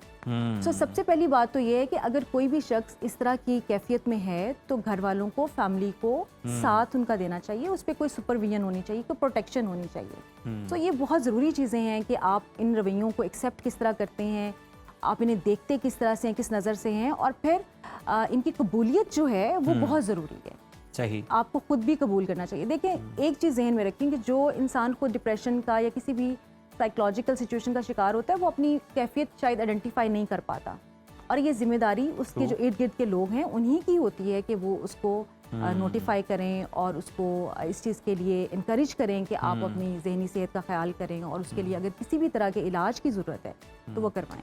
बिल्कुल अफाफ, आपकी गुफ्तगू से यही नतीजा तो निकलता है कि जो एक शख्स जो है वो इस मुश्किल में है, इस परेशानी में, इस कर्ब में है, लेकिन जिम्मेदारी साथ वालों पे ज़्यादा आयद होती है कि उन्होंने उसका ख्याल रखना है, क्योंकि कहीं ना कहीं देखें उसने वर्बली कहीं इजहार किया होगा, अपने किसी एक्ट से उसने अपनी ज़िंदगी के खात्मे की बात की होगी या फिर उसने कभी अटेम्प्ट भी की होगी। बिल्कुल ऐसा होता है और हम इन इनामात को इग्नोर कर देते हैं। जैसे कि मैंने कहा कि आपको समझते हैं कि शायद ये एक फेज था, रफ पैच था, अब ये निकल गया तो अब ऐसा नहीं होगा। ऐसा नहीं होगा और ज़िंदगी में बहुत सारे हादसात हो सकते हैं। 3 बहुत कॉमन चीज़ें हमें नज़र आती हैं, ये आप याद रख लें कि अगर ये 3 अलामात किसी के अंदर हमें नज़र आ जाती हैं तो इसका मतलब है कि वो सीवियर डिप्रेशन का शिकार है और वो डिप्रेशन उसको लीड कर सकता है टुवर्ड्स किसी भी खौफनाक हादसे की तरफ, अपनी जान लेने की तरफ या किसी की जान लेने की तरफ। तो उसमें सबसे पहली चीज़ है होपलेसनेस। आप समझ लें एक ट्रायो है जी। सो वो होपलेसनेस है, हेल्पलेसनेस है और वर्थलेसनेस है। यानी आपको बिल्कुल नाउमीदी हो जाए कि जो कुछ हो रहा है वो गलत हो रहा है और मेरे इख्तियार में नहीं है और ये कभी ठीक होने वाला नहीं है। और तीसरी चीज़ कि कोई मेरी मदद नहीं कर सकता इस चीज़ में। जब ये अल्फाज आप किसी के मुंह से सुनते हैं या किसी की कैफियत ऐसी देखते हैं तो इसका मतलब है कि वो शदीद डिप्रेशन और इस स्टेट ऑफ माइंड में है कि उसको मदद की ज़रूरत है। सो उसको फौरी तौर पे जो है वो आप मदद फराहम कीजिए। वो अगर उसको सिर्फ साइकोथेरेपी से की ज़रूरत होगी तो उससे उसको फ़र्क पड़ जाएगा। जो थर्ड आपने बताया वर्थलेस, ये तो लोग बड़ा आर्ट समझते हैं, बड़ा टैलेंट समझते हैं, वर्क एनवायरनमेंट में हो, कहीं पर भी हो, फैमिली में भी हो किसी को, तो वो उसको किसी को फील करवाने में ये बहुत बड़ा आर्ट समझते हैं कि हम बहुत बड़े आर्टिस्ट हैं। ये बहुत आपने अच्छी बात की उज़ैर। ये जाहिर है हमारे जो मौशरती रवैये हैं वो बहुत बड़ा फैक्टर हैं कि अगर कोई इंसान ऑलरेडी किसी क्राइसिस में से गुजर रहा है, किसी भी तरह से उसके कोई हालात ऐसे हैं, कोई उसको घर में परेशानी है, हो सकता है कोई फैमिली में बहुत प्यारे किसी की डेथ हो गई हो या मौशी तौर पे वो कहीं डाउन जा रहा हो, तो बाकी जो लोग हैं माशरे के उनकी बहुत बड़ी जिम्मेदारी है कि वो बजाय इसके कि उसको उस कर्ब में इजाफा करें और उसको इस चीज़ को रियलाइज़ करवाएं कि आपकी तो कोई इंपॉर्टेंस ही नहीं है और आप कुछ भी नहीं है। ये रवैया हमारा बड़ा कॉमन है और ये इजाफा करता है हमारी नफ्सियाती बीमारियों में। ये ज़हनी बीमारी तो नहीं है, नफ्सियाती बीमारी है। अच्छा अफाफ, वो जो इज्ते वाला वाक़या आपने डिस्कस किया वो तो एक डिफरेंट सिनेरियो था, लेकिन इसमें मैं ये समझना आपसे चाह रहा हूँ, मतलब कोई शख्स एक्सेप्ट ही नहीं कर पाता कि एक माँ किस तरह से अपने 3 बच्चे जिन्हें उसने अपने वतन से जन्म दिया हो, उनकी ज़िंदगी का वो खात्मा कर ले, इतने बड़े बच्चे। और फिर वो पता चल रहा है उनकी जो बहनों ने बाहर से फ़ौरन से उन्होंने अपनी स्टेटमेंट्स भी रिकॉर्ड करवाई हैं कि उनका कोई ट्रीटमेंट भी चल रहा था। क्या कैफियत अगर आप वो एक्सप्लेन कर सकें होती है कि एक माँ इस हद तक पहुँच जाए कि अपने एक नहीं बल्कि 3-3 बच्चों की ज़िंदगी जो है उसका खात्मा कर ले और फिर खुद भी एंड पे अपनी भी जान ले ले? देखिए, जो सबसे ज़्यादा ज़रूरी होते हैं ना, वो हम खुद होते हैं। सबसे ज़्यादा अहम हम खुद होते हैं। सो जब हमारी ही वर्थ हमारे लिए ख़त्म हो जाती है या हम समझते हैं कि हम ही कुछ नहीं है, तो फिर हमसे जुड़े हुए रिश्ते भी शायद हमारे लिए नाकाफ़ी हो जाते हैं। और एक माँ की अगर कैफियत देखें तो हो सकता है कि उस वक्त माँ की कैफियत ये हो, वो ये समझती हो कि अगर मैं नहीं हूँ तो मेरे बाद मेरे बच्चों के लिए भी ज़िंदगी का कोई मकसद नहीं है। आमतौर पे जब हमारे पास ऐसे पेशेंट्स आते हैं जो कि बहुत इस तरह की कैफियत में से गुजर रहे होते हैं, चाहे वो माएँ हों या कोई भी हो, तो वो उनके यही ख्यालात होते हैं कि चूंकि हमारे लिए कुछ नहीं है तो हमारे बाद हमारे बच्चे का जो हमारी जिम्मेदारी में लोग हैं उनके लिए भी कुछ बाकी नहीं बचेगा। यानी ये समझना चाहिए कि सेल्फ लव जो है ये सेल्फिशनेस नहीं होता हर दफा। बिल्कुल नहीं, self love is very important. तो सबसे पहले तो आप अपने आप से मोहब्बत करें, फिर ही किसी से कर सकेंगे। और अनफॉर्चुनेटली ये भी हमारे यहाँ नहीं सिखाया जाता, हमारे बच्चों की तरबियत का भी ये हिस्सा नहीं है और हमारे माशरे का भी ये हिस्सा नहीं है कि अगर हम अपने लिए वक्त निकालने की बात करते हैं, घरों में भी आप देख लें, ख़वातीन के लिए बहुत बड़ा मसला है ये। अक्सर ख़वातीन जो हैं उनको घरों में इतनी जिम्मेदारियां इजाफी दे दी जाती हैं या इस अंदाज से उनको जिम्मेदारियां सौंपी जाती हैं, शायद होती कम है लेकिन अंदाज बहुत गलत होता है। और फिर एप्रिसिएशन भी नहीं है, बिल्कुल एप्रिसिएशन नहीं होती है। और उनको अगर उन्हें ये लगता है कि उन्हें कोई एक्सरसाइज के लिए टाइम निकालना है, अपने पहनने के लिए टाइम निकालना है, बनने संवरने के लिए टाइम निकालना है, तो वो नहीं दिया जाता। सो इसका मतलब ये है कि वो फिर उनके अपने अंदर एक एहसास अब जगा देते हैं कि आपको ज़रूरत ही नहीं है। और अफाफ, हम सब इंसान हैं, एक मोनोटोनस लाइफ से हम सब जो हैं वो उकता जाते हैं, चाहे वो किसी भी तरह की है। देखें, 2 चीज़ें हमें बहुत क्लियर रखनी है, एक है नफ्सियाती बीमारियाँ और एक है ज़हनी बीमारियाँ। जो नफ्सियाती बीमारियाँ हैं उनका बहुत ज़्यादा ताल्लुक हमारे माहौल से होता है। माहौल से होता है, हमारे इर्द गिर्द का जो माहौल है वो हमारे ऊपर इफेक्ट कर सकता है और उसकी वजह से हम किसी भी तरह से ज़हनी तौर पर डिस्टर्ब हो सकते हैं, जिसको आप स्ट्रेस कह सकते हैं, प्रेशर कह सकते हैं, एंग्जाइटी कह सकते हैं। लेकिन जो ज़हनी बीमारियां हैं इनका ताल्लुक हमारे जिस्म से होता है, हमारी बायोलॉजी से होता है। सही। सो वो बायोलॉजिकली हम जो है वो बीमार होते हैं और उसका इलाज जो है वो यकीनी तौर पे मेडिकेशन के थ्रू होता है।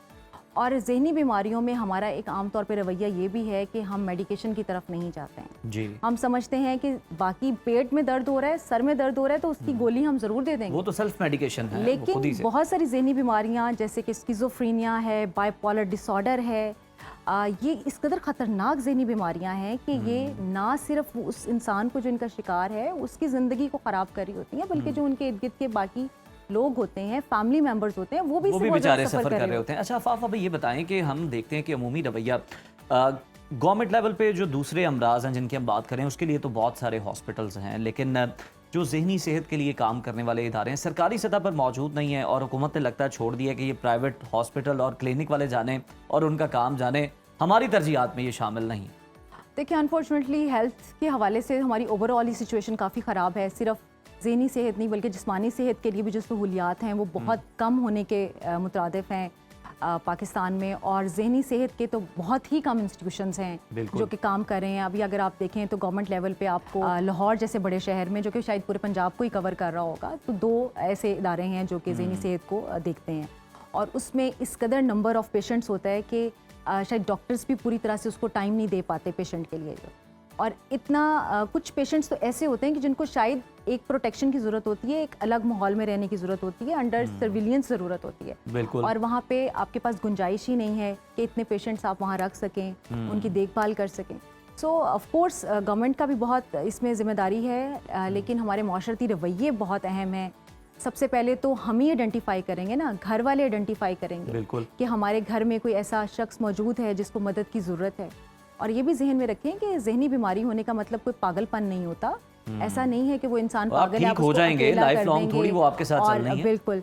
सो आप सबसे पहले तो आप अपने घर में अपनी जिम्मेदारी पूरी करें, फिर माशरे की हैसियत से करें और फिर आप गवर्नमेंट की तरफ। बहुत ही ज़बरदस्त पैगाम आपने अफाफ दिया, thank you so much for joining us. और यकीनन जी गवर्नमेंट लेवल पर तो इक़दामात होने चाहिए, लेकिन उससे पहले आपको घरेलू सतह पर ये सारी चीज़ें देखनी है, बतौर माशरा समाज आपको ये सारी चीज़ें देखनी है। और अगर कोई शख्स इस तरह की नफ्सियाती या फिर ज़हनी अमराज में मुब्तला है, सफ़र कर रहा है, तो आपने उसको हेल्प आउट ज़रूर करना है। मदद सिर्फ माली नहीं होती है, बल्कि इस तरह की भी जो मदद है, ये सपोर्ट जो है, ये बहुत ज़्यादा ज़रूरी है और मानी रखती है और किसी की ज़िंदगी बचा भी सकती है। आज के प्रोग्राम से इतना ही, इजाज़त दीजिए, कल दोबारा मुलाकात होगी। टिल देन, अल्लाह हाफ़िज़।